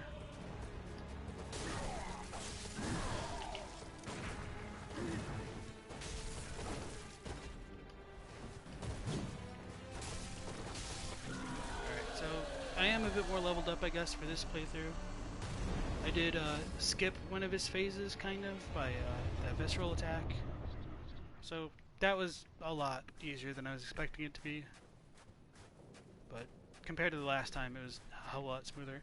So when you do defeat Logarius, he does drop his little crown way the hell away from his body. We pick up the Crown of Illusions. And the Japanese name for that might be a little bit closer to like the Crown of Visions, and there is a little bit of a discrepancy in the description as well. So, this is one of the precious secrets of Cainhurst. The old king's crown is said to reveal illusions and expose mirages that hides a secret, or expose a mirage that hides a secret. And so Logarius donned the crown of his own volition, determined to prevent a single soul from stumbling upon the vile secret. What visions did he see sitting serenely upon his new throne? Let me just pull up that description. So I totally did miss the really big difference in Japanese. The first time I retranslated this, probably just because I overlooked a word in a sentence, and so fortunately Aruki Mania did point that out to me, because I think my initial description was really similar to the English one. I don't remember. So I do want to shout out Aruki Mania. He is another translator. He's working on the Translation Born series, all one word. So if you're interested in these kind of like translation notes, I do highly recommend his YouTube channel. He's criminally underviewed. So, alright, with that out of the way, let's look at the description. I'll just go ahead and read it since I don't remember what the real differences were. So, this is one of the treasures possessed by Cainhurst. It was once said the crown of the king of Cainhurst showed visions, and is the key to dispel visions hiding secrets. Thus Logarius personally crowned himself in order for no one to come into contact with the impure secret now. Could he have seen something from that frigid throne? So yeah, there's a lot of like small changes. And since I did shout out Aruki Mania, I'll go ahead and read one of his translations as well, and he does it in a bit more of a literal style, so it'll be a bit of a treat to just kind of compare and contrast the differences between all three versions. So for him, he says this is the crown of visual hallucination. It is one of the secret treasures in the possession of Cainhurst. This old crown of the king, once said to show illusions, is also the key to breaking an illusion which hides a secret. Therefore Logarius wore this of his own volition, that no one might ever again touch upon this vile secret. What must he have seen from his freezing throne? So, Aruki and my translations are a lot more alike than I think the English is. There's just a few like key differences in that the king's crown shows visions, and it's the key to dispel the visions is consistent with our two translations. And then the real final line about the throne itself being frigid or frozen is really different than Logarius sitting serenely on it. But all together, that kind of stuff is a little bit minor, since Logarius really doesn't have like a ton of lore with everything. So, hello Sundry Saturn, welcome back to the stream. We just defeated Logarius, as you can probably figure out with this description on the screen right now. So, yeah, that's pretty much everything with the crown there. Logarius himself does seem to be more of like a Demon Souls-esque type boss.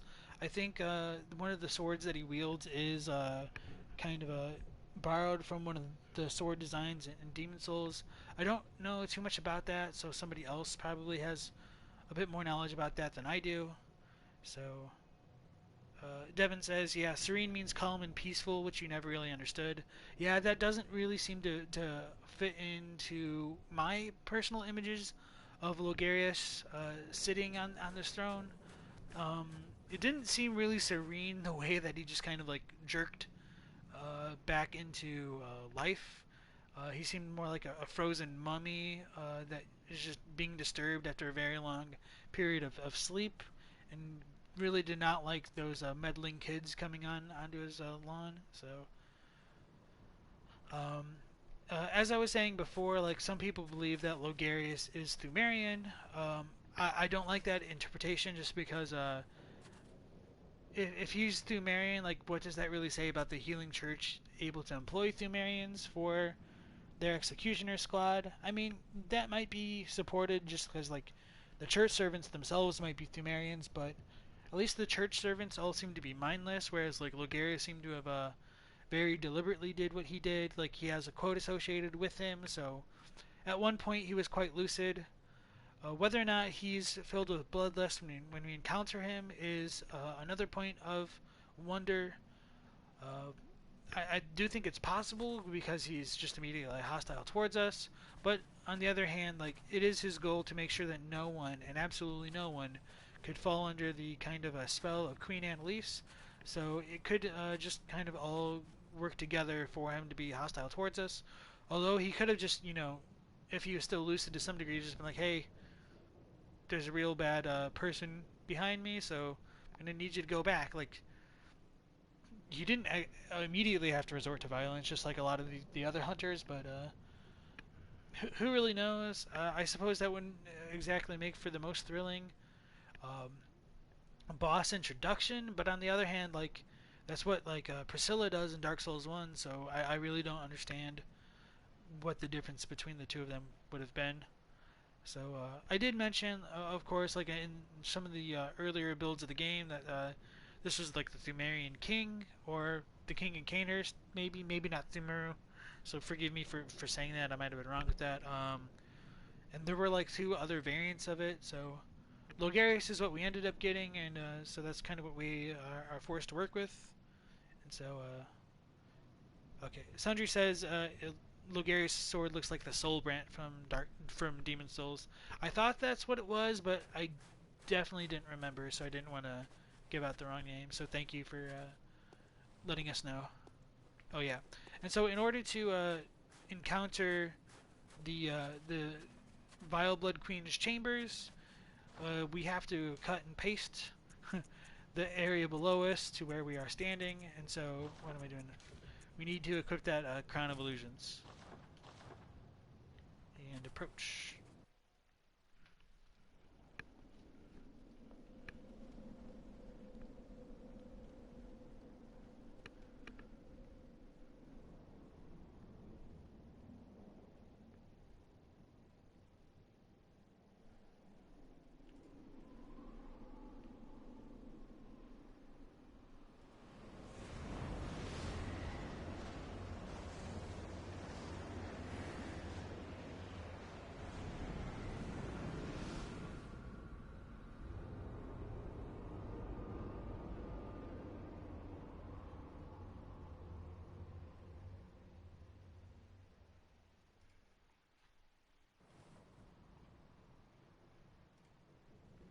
So that is the cutscene, which does reveal that Vile Blood Queen's chambers, and so we do get that copied and pasted area in front of us. It's a little bit hard to make out that it is copied and pasted, but Lance McDonald did confirm that for us. So, like you can see up there at the very top, like that's kind of leads to where you'd fight Martyr Logarius, although his arena isn't at the very top of that. So, let's go ahead and put our crappy little black hood back on.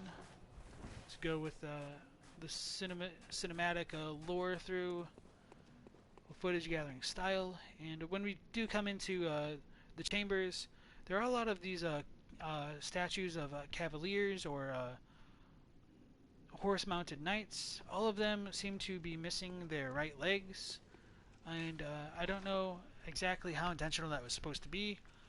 If this is supposed to potentially like evoke like images of Garamond or his kind of uh,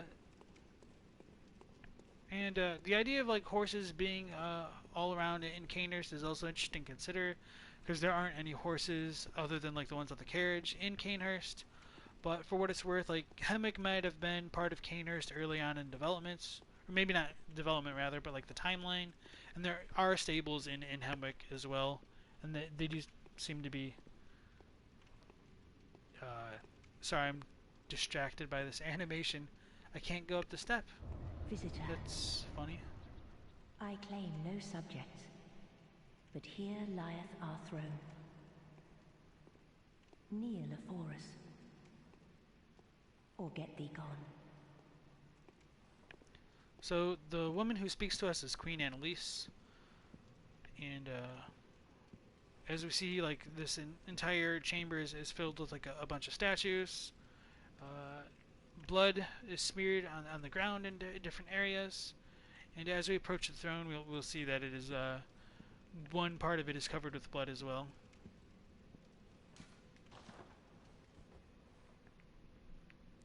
So this is Queen Annalise. We can kneel before her to be able to talk to her. Coming closer and examining her, we can get this talk dialogue, but she'll just kind of chastise us for getting too close to her and being rude for not showing like the proper courtesy and respect to a queen. When we look at her skin, it is a very, very pale blue color, which is pretty unique for the NPCs. Her hair seems to be white or potentially gray, which most likely is related to the doll's hair ornament. For earlier drafts of the game, and the doll might have been based off of Annalise's character, but she has this kind of iron mask that is keeping her prisoner. So some people wonder if Annalise is supposed to be beautiful and represent more of like female sexuality, because Alfred calls her a siren when he kills her, and he's like try to summon up trouble in that sorry state, you slut. And so Herbert West is one of the lore theorists who thinks like one of the differences between Cainhurst and Yarnum, or like the Healing Church rather, would be that those of Cainhurst might have embraced their sexuality and were probably more comfortable using it for political means. I don't personally read it that way, but I can understand where he's coming from with that. I just don't necessarily think there's enough evidence to fully support it, but I don't think there's really anything to discredit it either. So, looking behind the queen, we do get this really cool stained glass window that looks like it has like two dogs or beasts to the side of this maybe like flower type image, and they look to be as though they're decapitated and they might have blood coming out of their necks. One thing that it does kind of remind me of actually is how like when you have the amygdala rip off its two arms, it's almost got like the bloody-esque or blood-like wings that are coming out of its back where the arms were. Not that those are actually wings, that's just kind of what that reminds me of. And I think there's a third kind of like dog figure at the top, although it's pretty hard to make out. The part in the middle I thought was repeated on the hairpiece ornament, but I was mistaken. I did like take a picture of this as well as the ornament, and I compared them, and they are different, unfortunately. And so aside from the dogs, I wonder if like this thing right here is a crescent moon. We get about 3 of them. So this sigil isn't really repeated anywhere else. It's just really fascinating.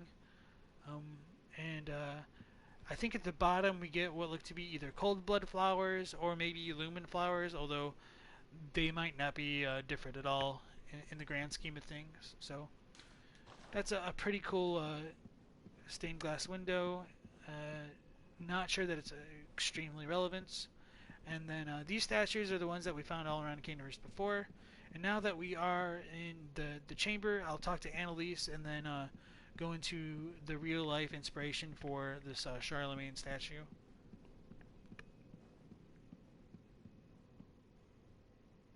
Visitor, moon-scented hunter. I am Annalise, Queen of Castle Cainhurst. Ruler of the Vile Bloods, and sworn enemy of the Church. Yet our people are murdered, and we are prisoner to this wretched mask, What is it thou art in search of? So, some people have wondered why Queen Annalise says that our people are murdered and we are prisoner to this wretched mask. They wonder if she has like some kind of like mental illness, if she thinks she's multiple people. This is actually, I won't say like it's archaic English, but it's certainly extremely formal English that like most Americans especially wouldn't understand the context of. This is what is called the usage of the royal we, and the idea behind it is that since Annalise is a monarch, she doesn't necessarily speak for herself because she is the full-on representation of her country. So she's speaking for her entire country as she's talking to us. So that's why she uses the plural pronoun to describe herself, and that's what we call the royal we. So that idea is pretty much exactly the same as the pronoun that they use in Japanese. So I really do like that the translators kept that similarity between the text, and it really does help build up that kind of like Victorian, more old style type of English being used for some of the descriptions as well. Well, well. An odd hunter thou art indeed. We've tired of these piteous nights. Share in our plight, and take oath against the church.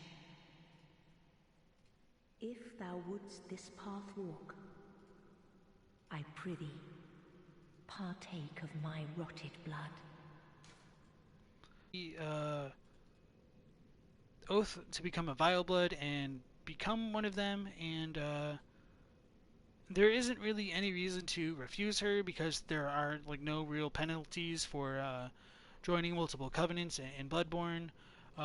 There's no difference in like our interactions with the Healing Church or any of the NPCs, so there's no real downsides for not joining. There's no downside for joining, and there's a downside for refusing to join in that like you won't get the badge and the items related to Cainhurst from the messengers. So before going into that a bit more, when I'm looking at the Japanese dialogue for Annalise, there's a small kind of a difference in that when Annalise says, "We've tired of these piteous nights, share in our plight and take oath against the church, if thou wouldst this path walk." Oh, sorry, it was like right before that. So she says, when we tell her that we can swear an oath to the Vile Bloods the first time, that she says we're an odd hunter thou art indeed, which is a bit more like archaic English, which works really well for her character. The Japanese is more like she's asking us if we're either a heretic or like a kind of rebellious hunter, although it's a little bit rhetorical, so that is a small but I think significant difference. So it seems like by aligning ourselves with Annalise, we are swearing an oath against the Healing Church, more specifically. And so she says in English, "Share in our plight and take oath against the church, if thou wouldst this path walk." She says, "You falling in rank with the curse of our clan and become an enemy of the Healing Church as a heretic again." Oh, sorry. So the way that it's written in Japanese, I know that really didn't make much sense in English, is that it's a kind of like a run-on sentence. So um, I'll read the entire paragraph, and it might make a bit more sense there. She says, "But one who says they're bored of even idle nights, you, falling in rank with the curse of our clan, and becoming an enemy of the Healing Church as a heretic again, if that purpose is what you truly wish, you may sip of our blood." So I think I actually need to revise some of these lines now that I'm looking at them. That does remind me, Aruki Mania did tell me that I didn't finish all of Annalise's dialogue. I think because when I was originally pulling the dialogue, it wasn't all included in my source material, so I do need to revisit some of what she said. And I also want to look at how consistently she uses her pronouns, because she does switch off later, because she's using more like the royal we now, but when you talk to her on a more personal level later, she'll drop it and sound more maybe not casual, but more like sincere with her relationship to the hunter. So, right, so now we're gonna go ahead and swear that vile blood oath. Very well. Drink deep of our blood. Feel the spreading corruption burn.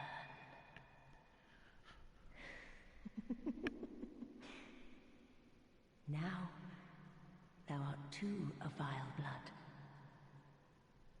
We two, the very last on this earth. So from Annalise, we do gain that corruption rune, which I would argue should be titled like the impurity rune or something along those lines, and the Cainhurst badge.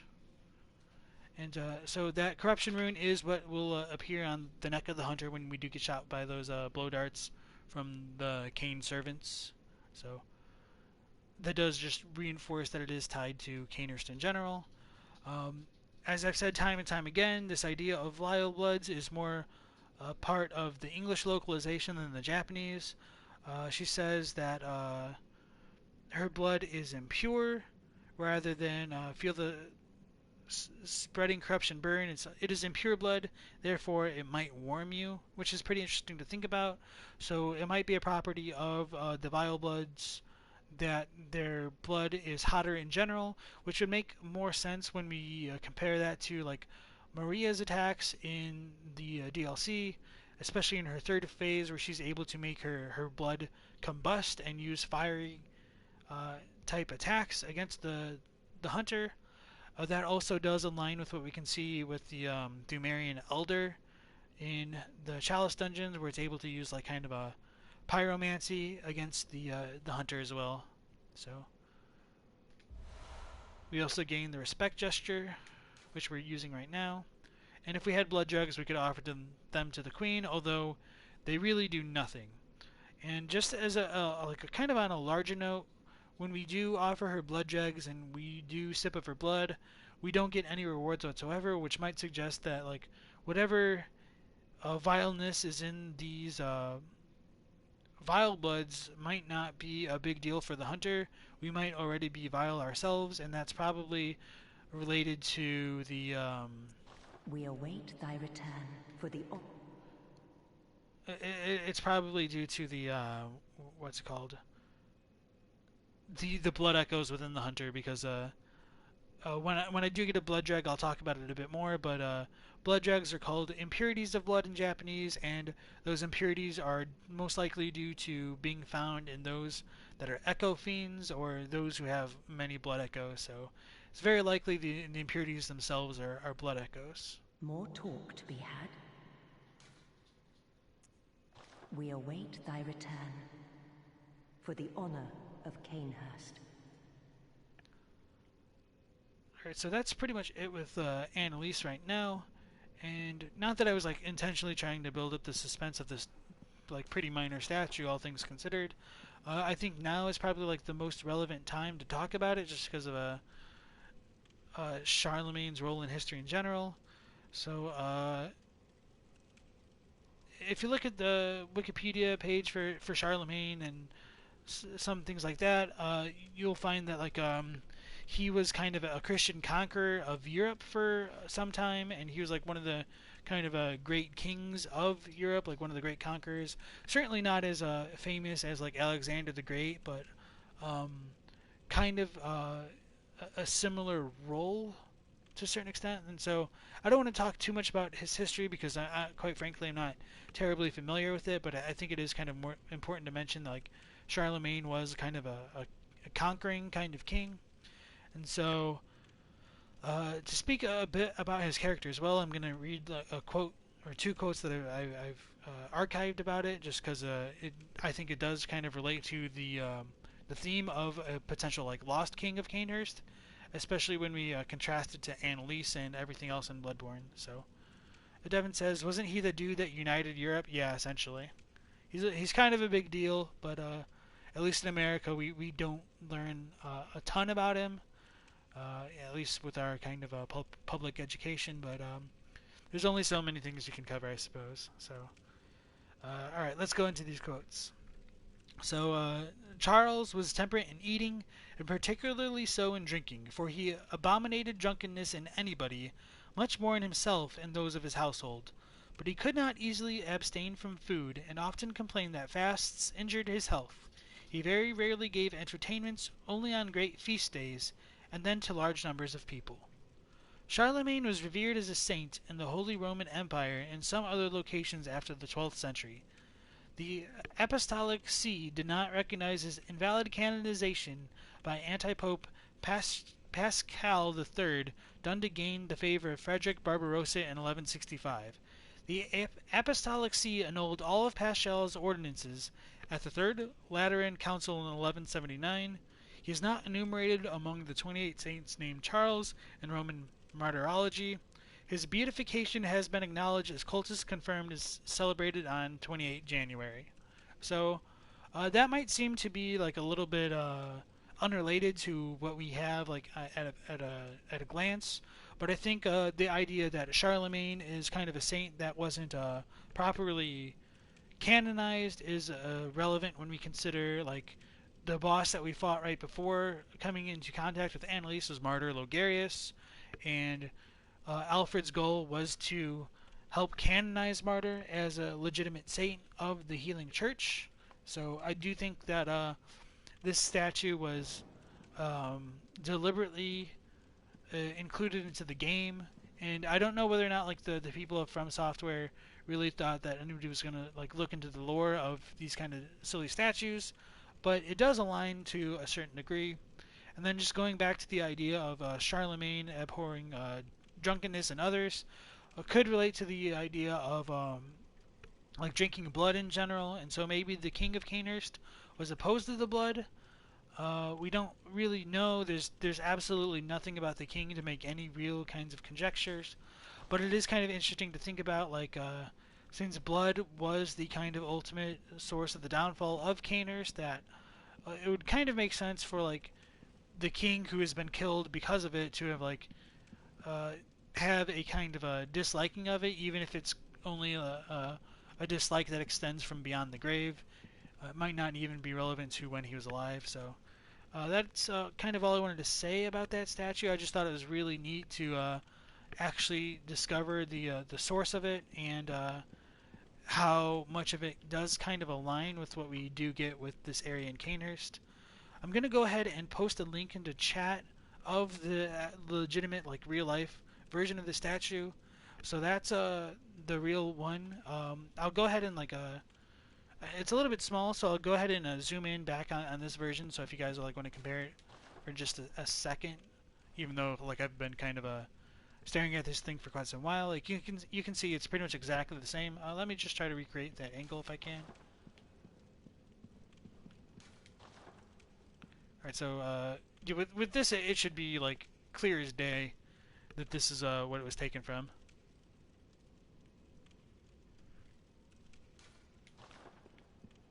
And so, right, that covers that. And I do think I have the Virgin Mary statue that I talked about earlier saved, maybe not.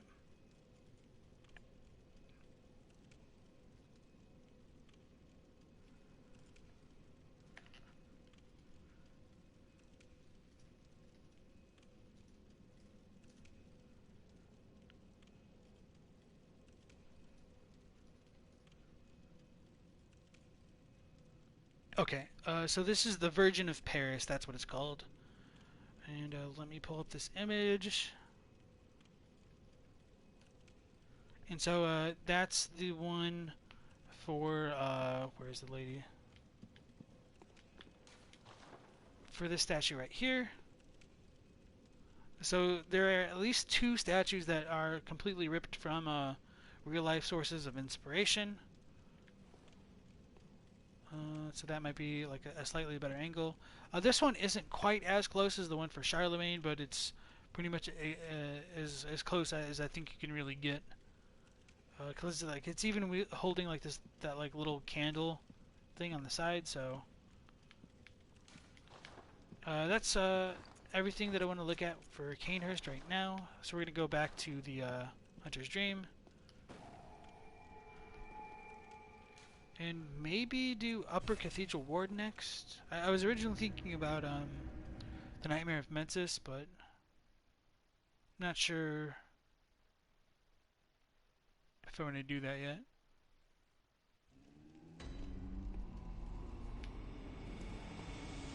Welcome home. What is... Very well, let me...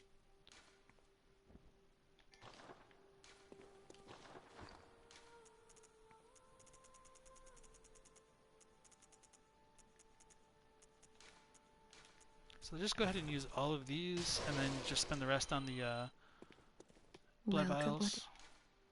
Very well, let...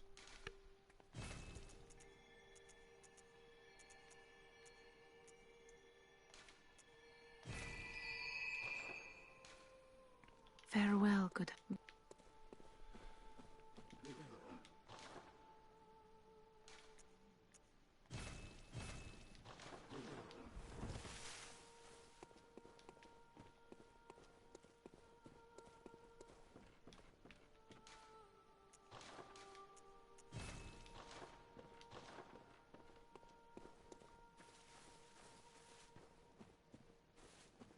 Right, so no Gammon.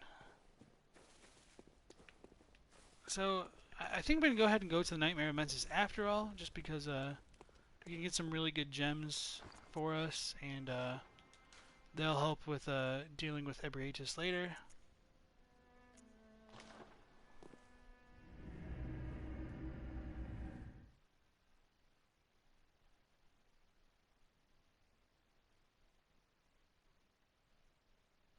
Oh, I should have equipped the Blood Dreg, not Blood Dreg, but the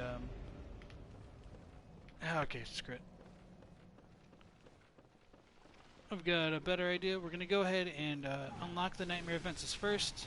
Then I'm gonna equip the Corruption Rune and look at it and talk about that, as well as look at all of the Cainhurst items, because I forgot about that with all my talk about Annalise. And then we're gonna go and kill Eileen the Bloody Crow, or not the Bloody Crow, but the Hunter of Hunters in the Grand Cathedral before coming back here. We just kind of connect everything with Cainhurst together. Since we're coming here, I might as well do things right. So when we do access the Nightmare of Mensis, we are brought to a different section of the Nightmare from the lecture hall, which the corpse of the mummified Mikolash brought us to. When we do spawn in, we will see like all of these rocks seem to be made out of like the figures of skulls or ghosts or spirits.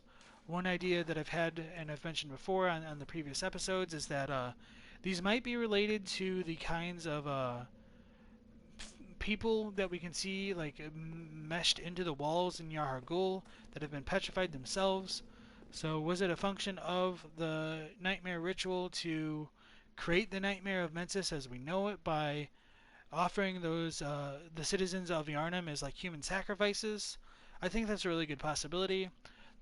In the alpha version of the game, internally the area for Yahar'gul was called like the human sacrifice town. So that's a potential link there, although that doesn't necessarily mean like the human sacrifices were used for this purpose specifically. They could have just been human sacrifices for other reasons.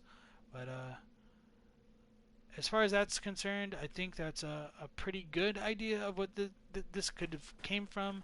Otherwise, we really don't have much explanation for it at all.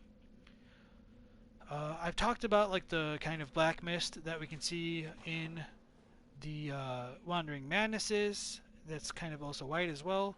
When we come into the Nightmare of Mensis, we can see that the nightmare itself seems to be comprised of this mist, because it's kind of seeping out of the ground in various places.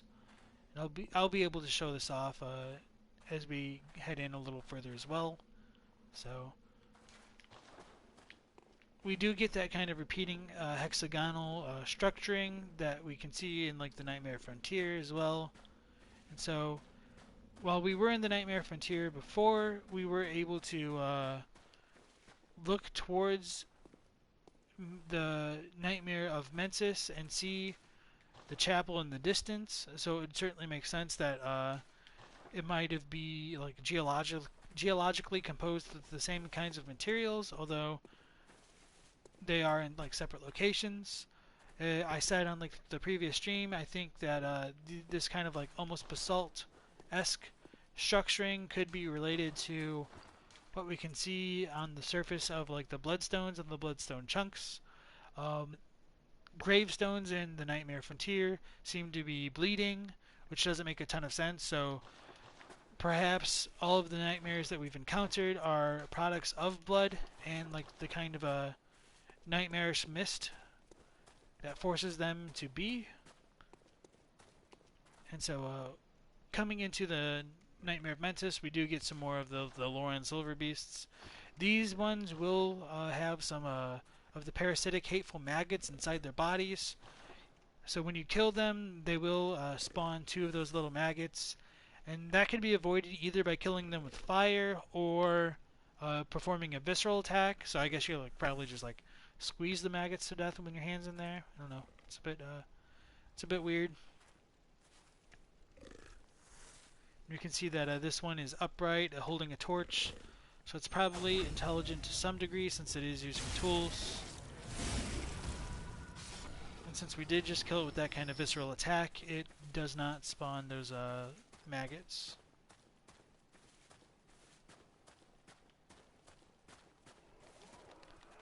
So there is another Wandering Madness. As I mentioned, like it makes the same kind of noise as the Bound Women of Cainhurst. When you hit it, it does bleed that kind of like a black and white mist that could be related to like what's coming out of the ground in this area.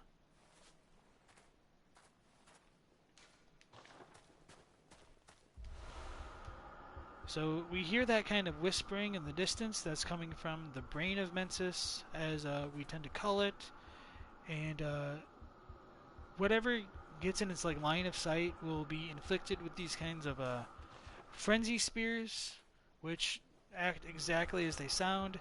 They will inflict the player with frenzy. I do believe others have pointed this out to me that this idea might have been taken from like one of D.H. Lawrence's pieces of work where the blood will shoot out of a person. I don't exactly remember the story, so please forgive me for like kind of butchering how that works. And as we get closer to the brain itself, like these spears will start popping out of us, and they'll inflict us with frenzy. So that guy also had frenzied cold blood, which kind of reinforces that link as well.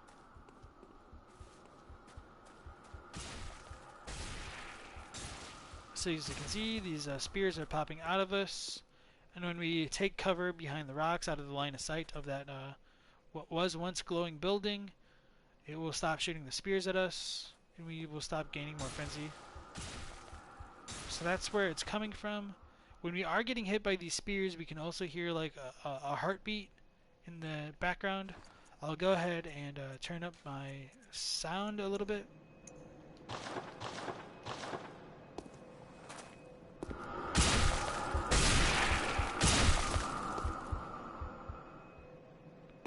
So there was that very faint heartbeat accompanying the frenzy spears. When you do encounter the brain itself, you can still hear that kind of heartbeat. So whether that's the brain's heartbeat or the player's is a little bit of a mystery. If like blood is shooting out of you, like you're probably able to hear like the blood in yourself like pumping a bit more. So I could see arguments going either way. So this lamp will take us back to the Hunter's Dream, and that's what we're going to do for now. And then go deal with Eileen after switching our runes.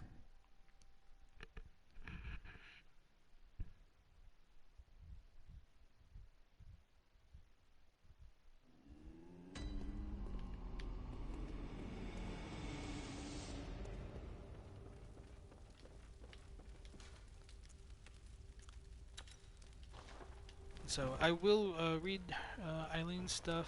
And I should read those now before we get that badge. Okay. So this is the Corruption Rune, a secret symbol left by Carol, runesmith of Bergenworth. Several runes contain nuance of blood, including the rune of corruption, associated with the Oath of the Corrupt. Pledgers to this oath are Cainhurst Vilebloods, hunters of blood, who find dregs for their queen in cold blood, particularly in that of hunters. Yet the corrupt are heretics in the eyes of the church, and thus subject to the wrath of the executioners. So, I do remember there's like a ton of differences, but maybe not like a ton, but like there's some substantial differences in Japanese. Well, I don't necessarily think like saying like impurity instead of corruption is a really big difference. I think it's important to keep that concept a bit separate because like impurity is has like more connotations that can be associated with like sinfulness. And corruption certainly does have that kind of a same thing as well, but there's more of like a dirt type component that gets attached with it in Japanese. So like sin isn't necessarily like the same as like the biblical type of sin. It's more like related to purity, and so the less pure that you are, like the more uh, closer to evil that you'll become. And I know I'm explaining this a little bit badly now. Like the concept of evil is a little bit divorced from it, so uh, I can't think of how to phrase this right now. So I'm just going to go ahead and look at the Japanese description real quick. And so that'll probably like jog my memory of being able to describe it a little bit better. So there are a few carol runes given the meaning of blood, and impurity was one of them. This particularly holds the meaning of a contract. Those contracted to it, the clan of Cainhurst, hunters of blood, find impurities in dead blood for their queen, particularly from inside the dead blood of hunters.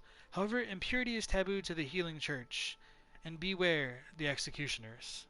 And that one's talking about the executioner squad of the healing church, obviously.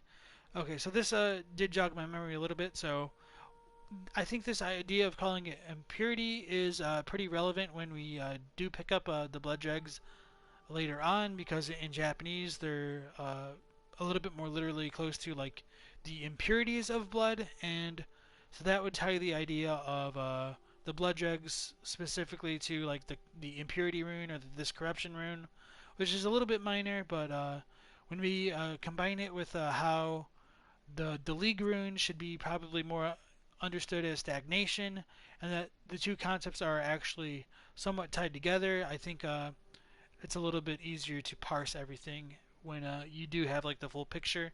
So becoming stagnant allows impurities in a body to settle, and when you do become more impure, at least in Bloodborne, it does seem to make you more divine or more adjacent to like great ones. And so that's a really important concept to consider, and that might have also been why the healing church wanted to get rid of the clan of Cainhurst, because their blood was more tainted than that of the healing churches. It was probably more effective for whatever methods of inquiry they were trying to conduct into the cosmos, because Ariana is able to have that celestial larvae child with Erden, whereas Adela is not. So one idea to kind of consider with Adela attacking Ariana and the player after the pale moon rises could be that she's been inflicted with the frenzy brought upon her from Erden, and so it might just be that people with impure blood tend to become targeted by the inadvertent worshippers of Erden. So it may also be possible to interpret like the raid on Cainhurst in the massacre there is kind of a really big celestial accident, where the potential people associated with the healing church could have just gone crazy like Adela did and attacked everyone in Cainhurst without any like thought put into it beforehand. Whether or not that's true, we don't really have much to say. I think that all of the items relating to Logarius and the executioners probably make it sound as though it was done intentionally to kind of keep Annalise locked away. Although maybe they did it to prevent her from being hunted by others. Although I think that's a kind of a convoluted way of thinking. So I don't fully buy that, but I do think it's interesting to just at least entertain that idea and to bring it into the discourse. So that is the corruption rune, and since we did get that Cainhurst badge, I should go ahead and read that as well before I forget, and then look at the items in the item shop that are now new and available to us. So this is a badge of the Royal Guards of Cainhurst, loyal guardians of the Vileblood Queen Annalise. The Vilebloods are hunters of blood and hunt prey as they search for blood dregs. The hunter who joins them is faced with the decision to merely borrow their strength or to become one of them, heart and soul. So this goes back into the idea of the blood dregs, of course, and the impurity rune. And so this idea that the hunters of Cainhurst would go out and hunt hunters to gain those impurities that they would then offer to their queen could potentially tie into Thumerian civilization as well, because the royal guards of Annalise will go out and collect those blood dregs for her, and that might also be related to the idea of the where is it? The blood rapture rune, which we can get from the shadows of Yharnam. And so it says this rune resonates with the servants of the queen, carrier of the child of blood, who yearn for the queen's blood with little hope of requitement. So that idea of like hunting hunters and having a queen that would carry a child of blood becomes relevant because when the royal guards of Annalise give her blood dregs, Annalise will offer her blood back to her servants, which is part of like the covenant between the hunter and Annalise. And so there's probably a parallel between with what happens with Annalise and Queen Yharnam, since this is the shadows of Yharnam serve Queen Yharnam, and potentially like the Bloody Crow of Cainhurst would serve Annalise, and he's a hunter of hunters, or kind of. That's kind of a terrible segue, but he hunts hunters for blood dregs, and so he might not be like a hunter of hunters in the same way that Eileen is, but essentially they both do hunt hunters at the end of the day. So now that we did get that badge from Cainhurst, we are able to access like the Cainhurst armor set. This is the Cainhurst helmet. It's a silver helmet worn by the royal guards who protect Annalise, Queen of the Vilebloods at Cainhurst Castle. This paper-thin silver armor is said to deflect blood of ill intent and is what allows the royal guards to capture prey for their beloved queen, so that one day.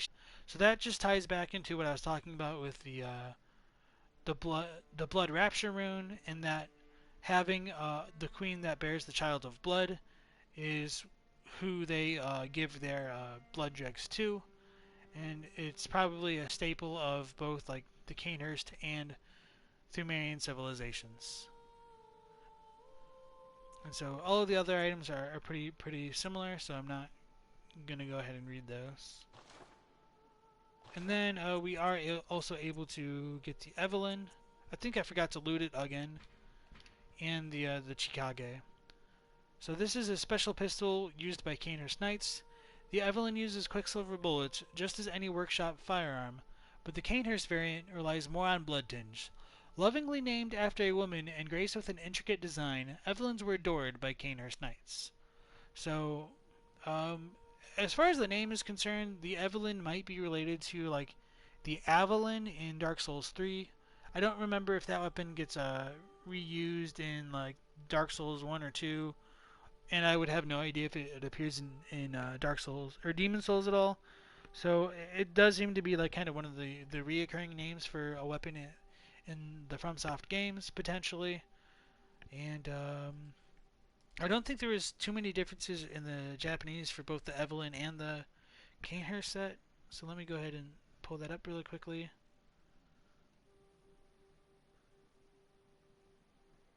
Alright, so it's pretty much the same. As far as blood tinges are concerned, in Japanese they just call it blood quality instead, and we really get extremely little information about it. I think it is important to note that since the Evelyn and the Chikage are both like blood tinged weapons, that there's probably a kind of correlation between having impure blood and blood tinge in general, And that makes more sense in English because it's called blood tinge and not blood quality. And so if something is tinged with something, you can also like it might have like connotations of being like tainted by it. So I think that actually does work a little bit better in English. Um, so let me just pull up the knight attire again.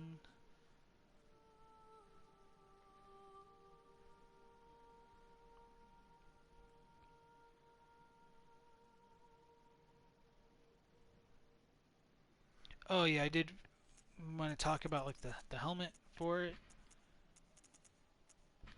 So the Cainhurst helmet it deflects blood of ill intent, I suppose, and that's a little bit hard to understand what that means. I don't really know what it means myself, and I do wonder if like this idea is kind of what inspired the Healing Church to put a helmet on Annalise herself. Uh, Maybe they wanted to stop her from drinking blood, although that doesn't really make sense because since we can offer her blood jugs. Maybe they just wanted to stop people from seeing her face. That she might have been so beautiful she could have seduced almost anybody to help her. I don't really know, but it's definitely one of the more unique aspects to like Bloodborne armor design. So interestingly, it is made out of silver, and so it does kind of lead into the mythos of like vampires and werewolves being susceptible to silver. So if this is supposed to ward away bad blood, it would just kind of go along with that. But other than that, there's not really too much else I think you can say about it. So let's go ahead and look at the Chikage. So this is a foreign-made weapon wielded by the royal guards who protect Annalise, Queen of the Vilebloods at Cainhurst Castle. When the intricate rippled engraving that spans the Chikage's blade is imbued with blood, the sword sings in scarlet hues. However, the rite eats away at the wielder's very essence. Just as a note on the name, Chikage in Japanese, the kanji that they use for it means something like 1,000 views or like 1,000 scenes. But phonetically, it does come out to be Chikage, as you can see, and chi means blood and kage can mean shadow. So I do like that the like kind of alternate meaning of the sword's name could be like blood shadow. That's kind of really cool, but something that you could not hope to translate and get that across. So I do appreciate that they just kind of left it as Chikage as opposed to like 1,000 views or something else. It's kind of a bold choice in my opinion. So um,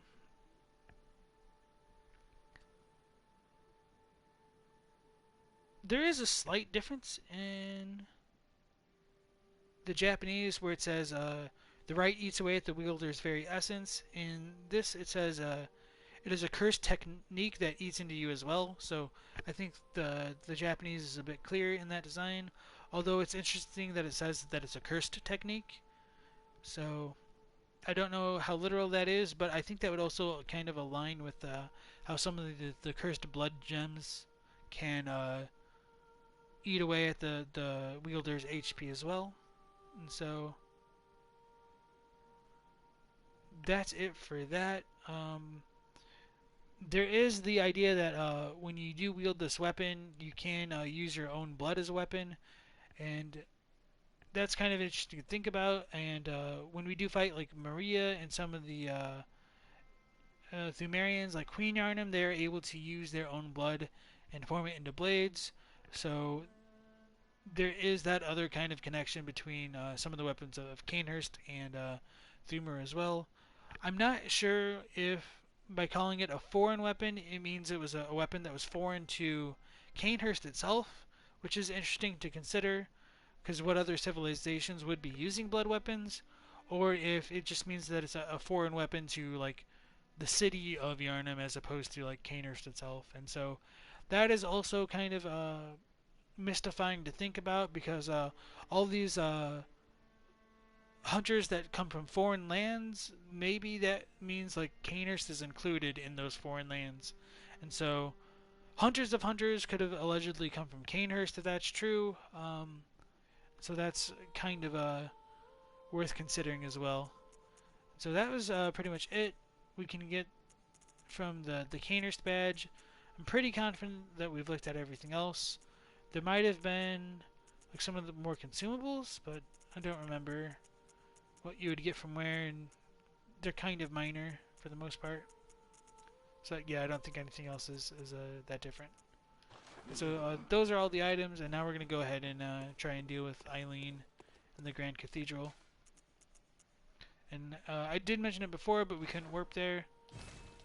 And so we're going to have to go back to the Cathedral Ward and run there manually.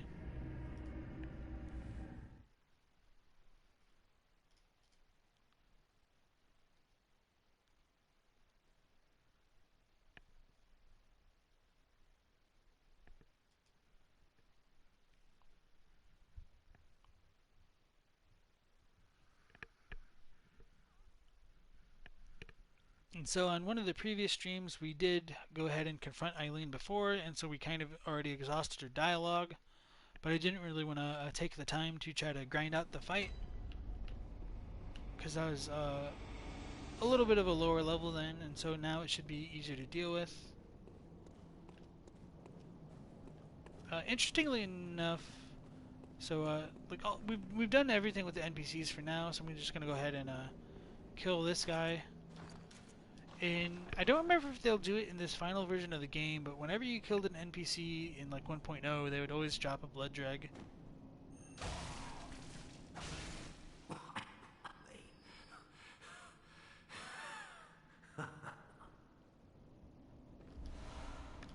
So yeah, no blood dregs later on. So they did go ahead and patch that out, which is kind of interesting to consider.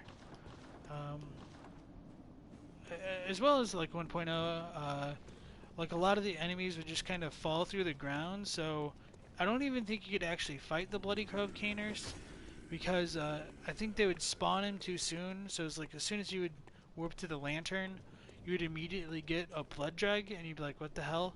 But it's just because the Bloody Crow was falling through the floor to his death.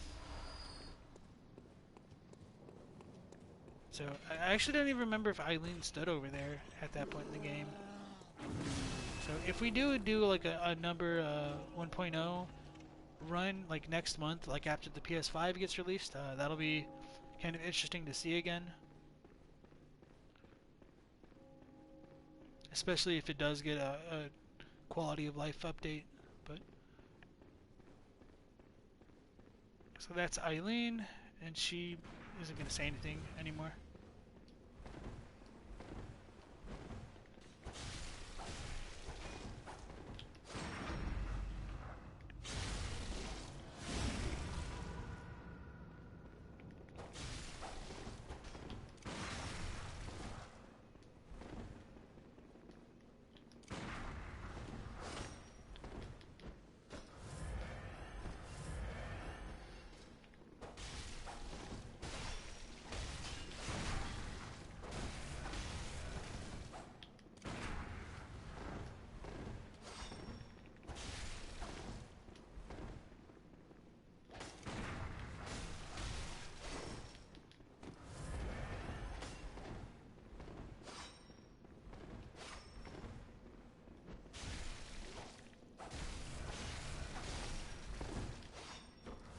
So I'll try to be extra cinematic here in a second. Actually, it's probably a smart thing to do.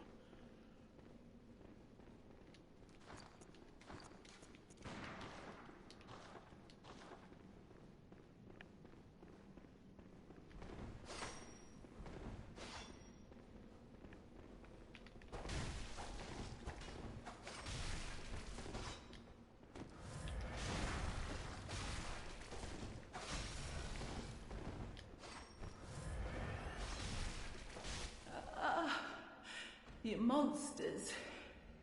All hunters must die.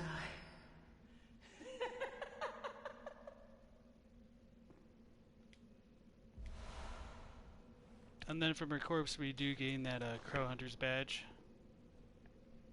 So, she was kind of a blood drunk hunter at that point in the game, so that's probably the explanation as to why we were able to pick up a blood drug from her. And so let's go ahead and read that, since we've just been looking at everything to deal with Cainhurst. So, the vile bloods of Cainhurst see these frightful things in cold blood. They often appear in the blood of echo fiends, that is to say, the blood of hunters. Queen Annalise partakes in these blood dregs offerings, so that she may one day bear the child of blood, the next vile blood heir. So, I do think this description did get updated in the final version of the Japanese game, and that didn't get translated back into English. Let me go ahead and look at this. Because all instances of like bearing a child of blood in the kind of a conception type of sense did get altered in Japanese to being more about like literally holding or embracing a child of blood instead. So that is worth pointing out. I think that they did kind of walk that idea back about like bearing children of blood, but they did leave the references in to some degree. So um, it's kind of a tough thing to just try to piece everything back into place. So this is a repulsive thing said to have been discovered in the dead blood of a person by hunters of blood. Cainhurst blood clan. So yeah, as I said before, like the vile blood thing is more of the English localization thing, and so it said there's a high possibility it resides within those addicted to dying wills of blood, in other words, hunters. Therefore they hunt hunters, and Queen Annalise may suck the offered impurity, for the wishes of the blood clan are for a child of blood to be held within those arms. So it is a lot clearer, like it's definitely held in arms, not like conceived a child, so it was definitely walked back. Just to kind of reinforce what I've said, I'll go ahead and read Aruki Mania's translation. So he says this is a repulsive thing that the blood relatives of Cainhurst, hunters of blood, are said to find within human death blood. Addicts of the dying wills of blood, that is to say, hunters in particular, are said to be more likely to harbor them. Therefore they hunt hunters, and Queen Annalise likely sips the impurities offered to her. All for the dearest desire of the blood relatives to hold a child of blood within those arms. So, as you can see, his version and my version are very, very similar, whereas the English is similar for the most part, but there are some of those kind of key differences. So, that's pretty much it for the blood drugs themselves. As far as the icon is concerned, some people do think that the imagery is reminiscent of semen, and I certainly couldn't necessarily deny that, but since I can't really zoom in on this right now, otherwise I would. If you do kind of zoom into the blood drag icon itself, it almost looks like the little semen type parts of it have like these kind of like black dots on them, and so I think they kind of resemble that of like skulls that you can kind of see like in the executioner's gloves or the ritual blood, but they just kind of look like little goofy ghosts or maybe like messengers instead, and it's not like a clear thing. Like this could be more of like a kind of Rorschach effect where you kind of see where you want what you want to see. So take that with a grain of salt. You definitely don't have to believe that interpretation, but since there's a whole bunch of wills of the dead people in Echo Fiends to begin with, I think is a very likely interpretation, all things considered. So we did just get that Crow Hunter badge from Eileen as well. So this is a badge of a hunter of hunters who hunts those who have become addled with blood. The badge of the hunter of hunters is quietly passed down from generation to generation, usually to an outsider from the hinterlands. To be entrusted with this cursed badge, one must be strong, resilient to the seduction of blood, and gracious when taking a comrade's life. So I really do like that description. I think it sets a lot up for the Hunters of Hunters, and it kind of also paints Eileen as a tragic character for having succumbed to going blood drunk herself, at least in this version of the quest. She's still tragic even if you do the other portion of her quest. She just kind of ends up dying after confronting the bloody crow of Cainhurst. So there's a small difference in the Japanese where it says The badge of hunting companions is inherited quietly by only one person each generation. It is said many of them came from a remote foreign land. So I guess those are like two small differences in that it's not necessarily like the hinterlands. It's just foreign lands, remote foreign lands, and the fact that this badge is only passed from one person to another might suggest that the Bloody Crow himself is not a hunter of hunters, and I think that's a pretty likely interpretation anyway. But if one really did want to argue that he might have been like the hunter of hunters before Eileen, like you're probably still able to do it and say that maybe he passed it on to Eileen before he went mad, and so she was trying to wrap things up herself. I don't think that's very likely since she says like the crow is that thing instead of something a bit more familiar. Although since she doesn't think that the beasts are people anymore, I suppose that might also go in line with her character. So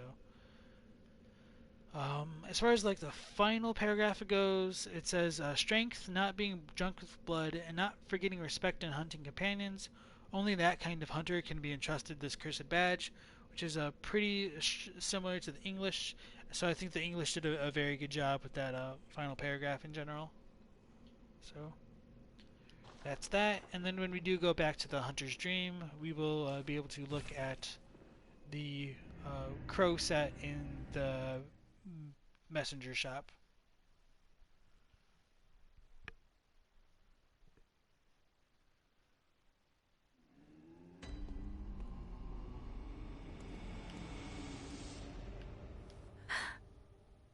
Ah, welcome home, good hunter. I must have drifted off. What is it you desire? Very well. I don't know, I just did that. I knew I had no echoes. I guess I got some from Eileen, but...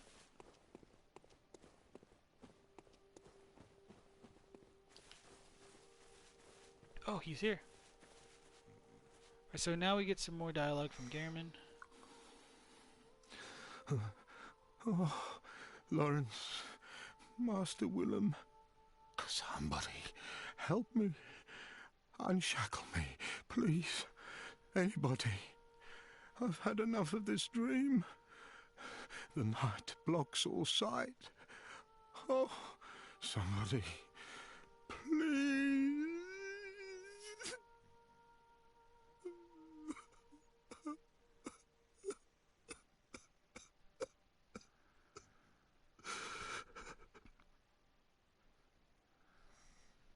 So there's actually a surprising amount to say about Gehrman's dialogue right there.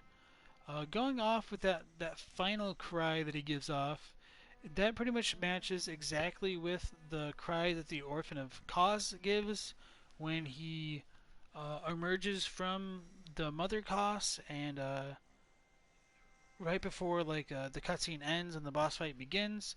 So there's probably a really strong thematic link between Gehrman and that Orphan of Kos. And of course, that's reinforced that once you do kill the orphan, the doll has some special dialogue where she mentions that Gehrman has begun to sleep more peacefully than he had been before.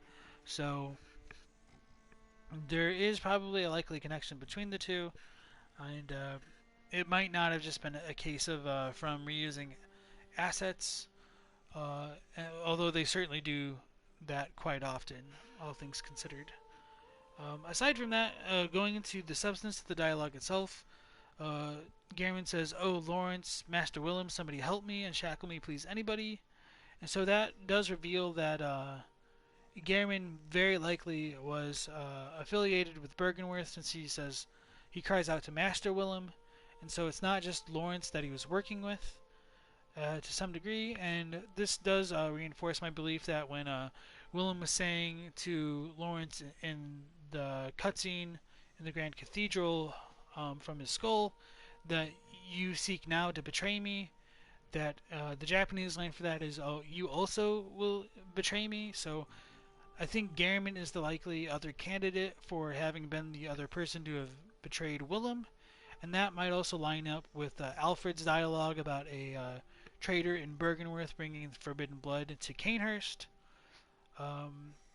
Especially more so in like the earlier drafts of the game where Annalise was or like the inspiration for the doll and everything that goes along with that. I don't think it really matches up here, but like Gehrman's like little scarf or like his jacket might have been the inspiration for like one of the portraits there in Cainhurst. Maybe his face as well, although I don't fully buy that, unfortunately, so just kind of mentioning that. What else was I going to say about him? He said, I've had enough of this dream. The night blocks all sight. So, even if he has been possessed by the moon presence to some degree, he does really seem to have like some of his individuality left, some of his personality. Like he wants to be freed from the dream. But when we do confront him later on, he will refuse us. In some of the cut content of the game, he's like, why would you fight me? Because if you kill me, like, you'll just end up like I am. So, if you do take that to be significant still, that kind of paints Gehrman in a more altruistic lighting, where he is willing to suffer for his transgressions so that nobody else shares his fate. So, that's kind of his role as, like, the hunter's helper, the shepherd of hunters in a kind of way. So, talking to him again, I don't think he has anything else to say.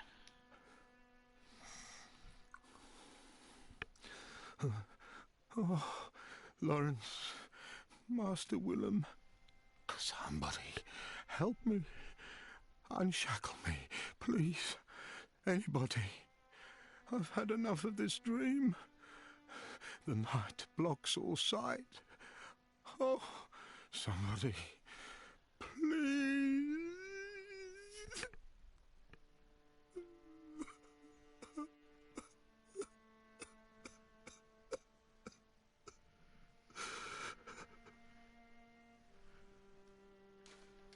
So that's everything there. And so let's go back and look at those crow items before I forget.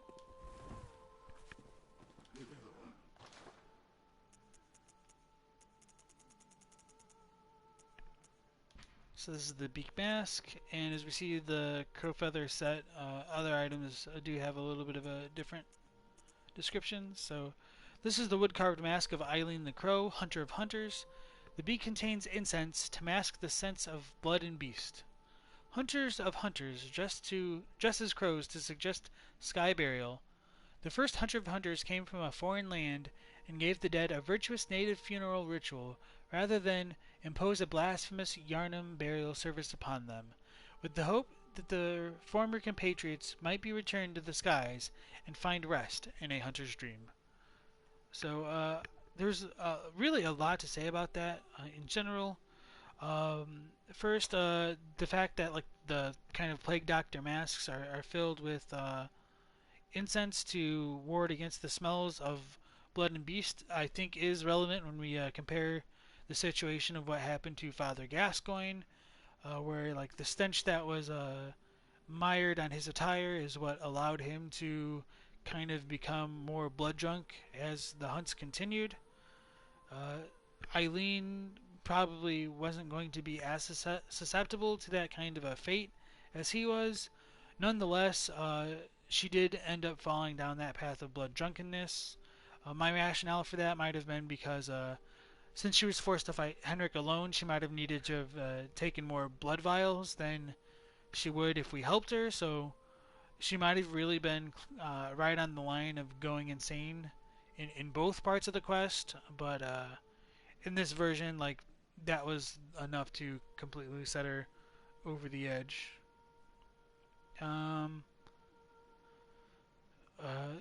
It does also point out that like the burials of Yarnum were blasphemous to somebody. Whether or not like they're kind of blasphemous to the Hunter's Dream is a bit of a mystery.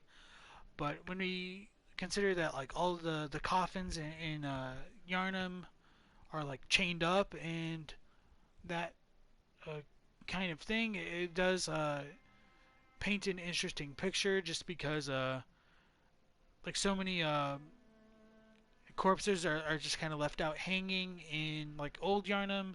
Not to say that there aren't like a ton of coffins down there, but more specifically in like Hammock Charnel Lane.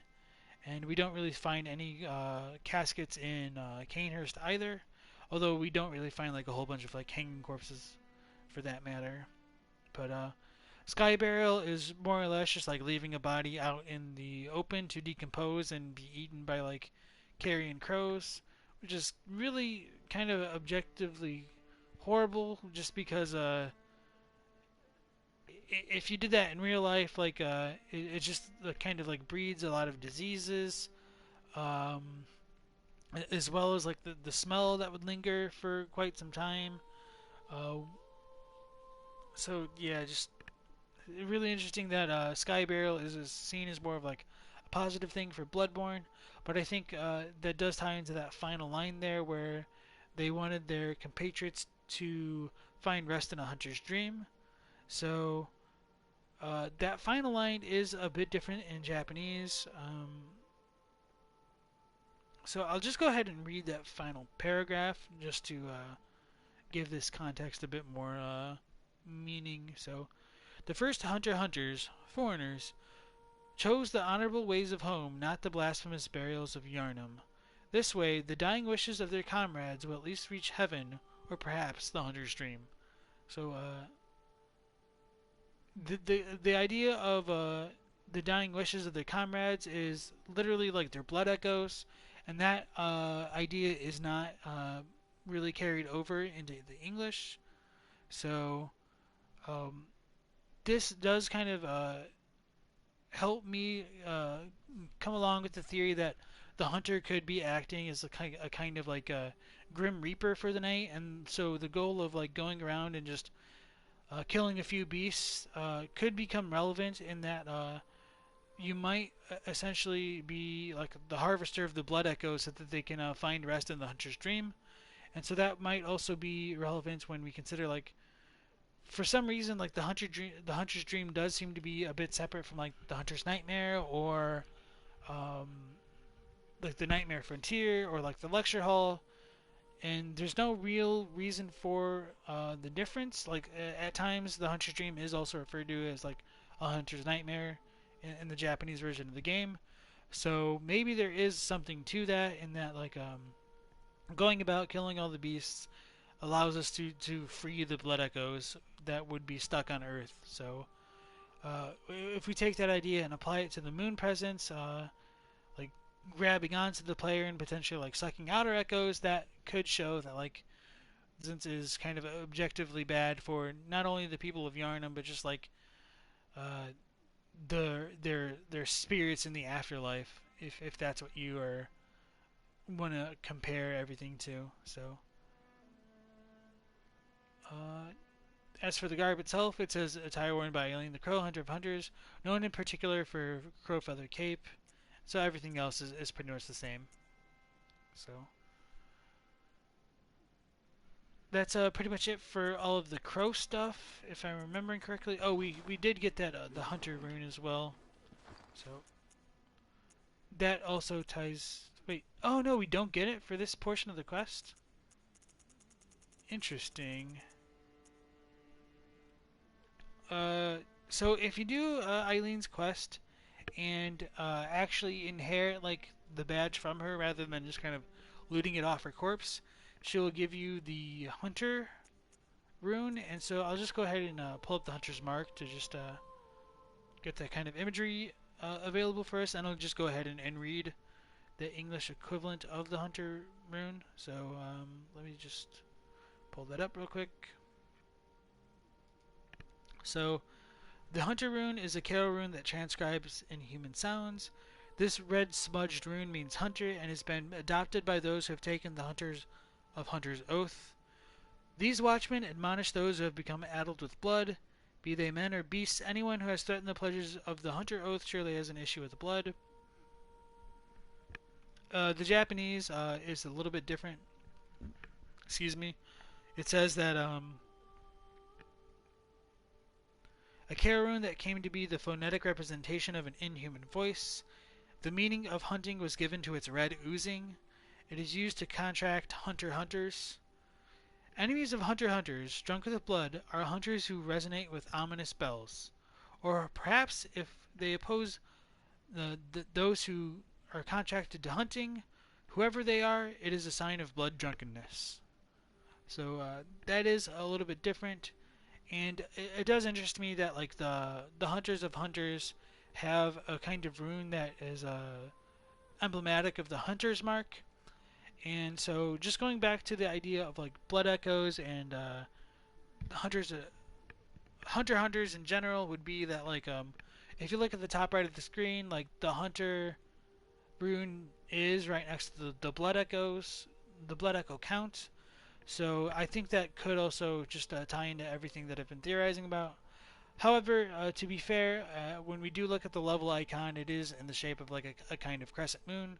So whether or not like we are being imbued power from the moon presence itself is a bit questionable and worth consideration as well. So okay, I think that's everything that I want to talk about here. Holy crap, we are at almost 3 hours now. I don't really want to go into the Nightmare of Mensis and run a lot further over time, so I think this might be a good spot to transition and end the stream. I think we've taken care of like all of the NPC stuff, so there isn't too much else to talk about, but I think I will go back to the Nightmare Frontier and just talk about some of the things that I did forget to talk about last night before cutting it for the night. I meant to go to the Amygdala Chamber. So when I was at Bergenworth on one of the previous streams, I did mention the celestial centipedes. Like when you kill them in the Chalice dungeons, and they have like this kind of insectoid thing that falls down, or like where their flower meets their actual bodies. That looked like something, and I couldn't remember what it was at the time. I think those do resemble what we get with the crawlers, so I wanted to go ahead and show those off to just kind of compare the two. And then after that, I think I also wanted to show off the that the crawlers are kind of like centered around some of the wandering madnesses. Well, we do have like a little bit of time left.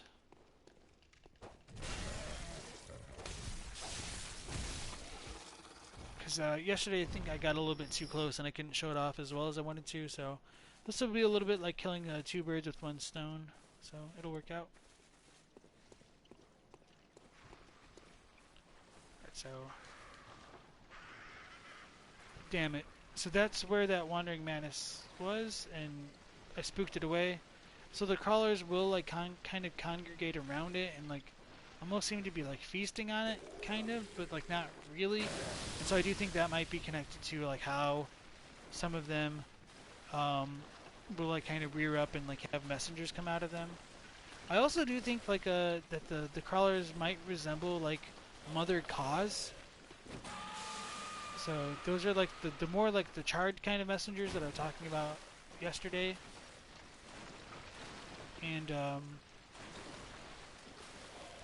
this does make me wonder if like maybe a real like a woman was like kind of clasped by one of these crawlers and like maybe merged into it, so that might be how like Mother Cause became a thing, because there is a kind of uncanny resemblance.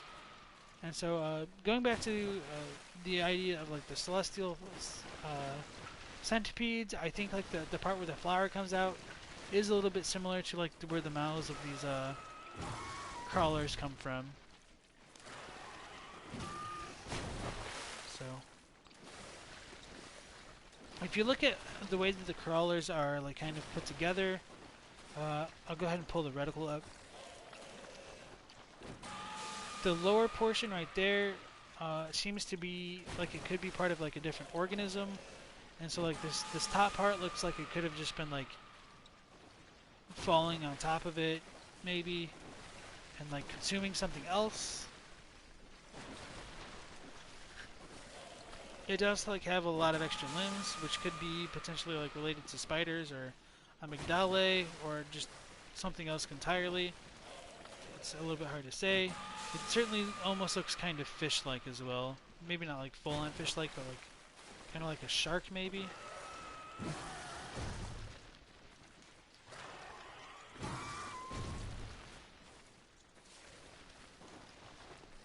And so like that portion right there, like their back portions, looks like they could have been consuming something else.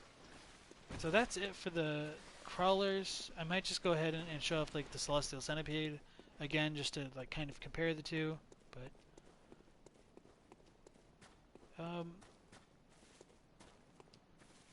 yeah, we got 4 minutes, so I'll just go ahead and do that before cutting it for the night. So sorry for kind of a little bit of a little lackluster ending to the stream, but it's nice to just like finish like chunks of the game at a time, and so I didn't want to go through either the Nightmare of Mensis or the Upper Cathedral Ward instead. Maybe we'll get really, really lucky and get the Doll's dialogue.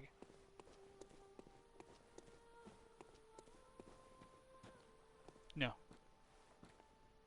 Such a tease every time it happens.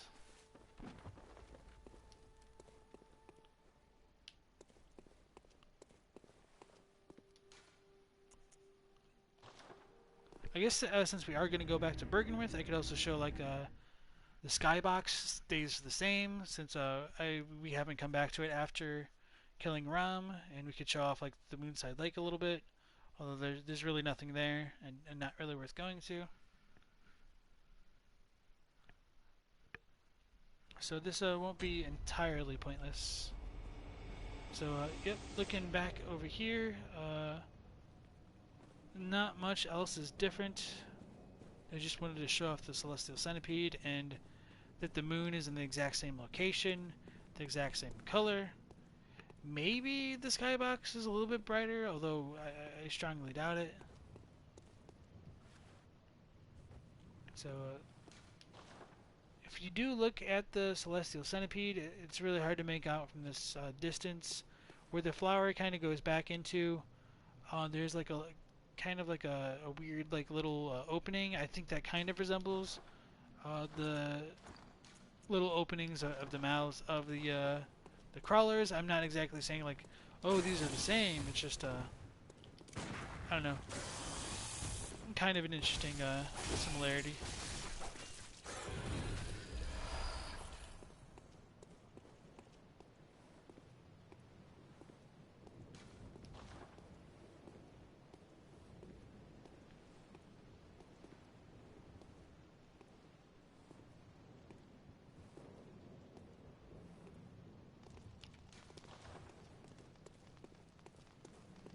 So, oh, hit me.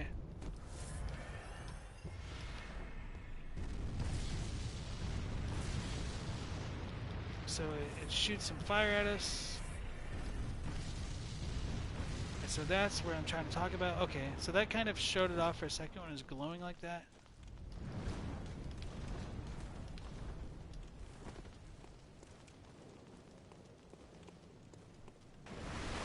And then it kind of also has like a similar effect where it like opens up its chest cavity or its mouth, whichever, and then it like secretes like a kind of poisonous fluid or gas.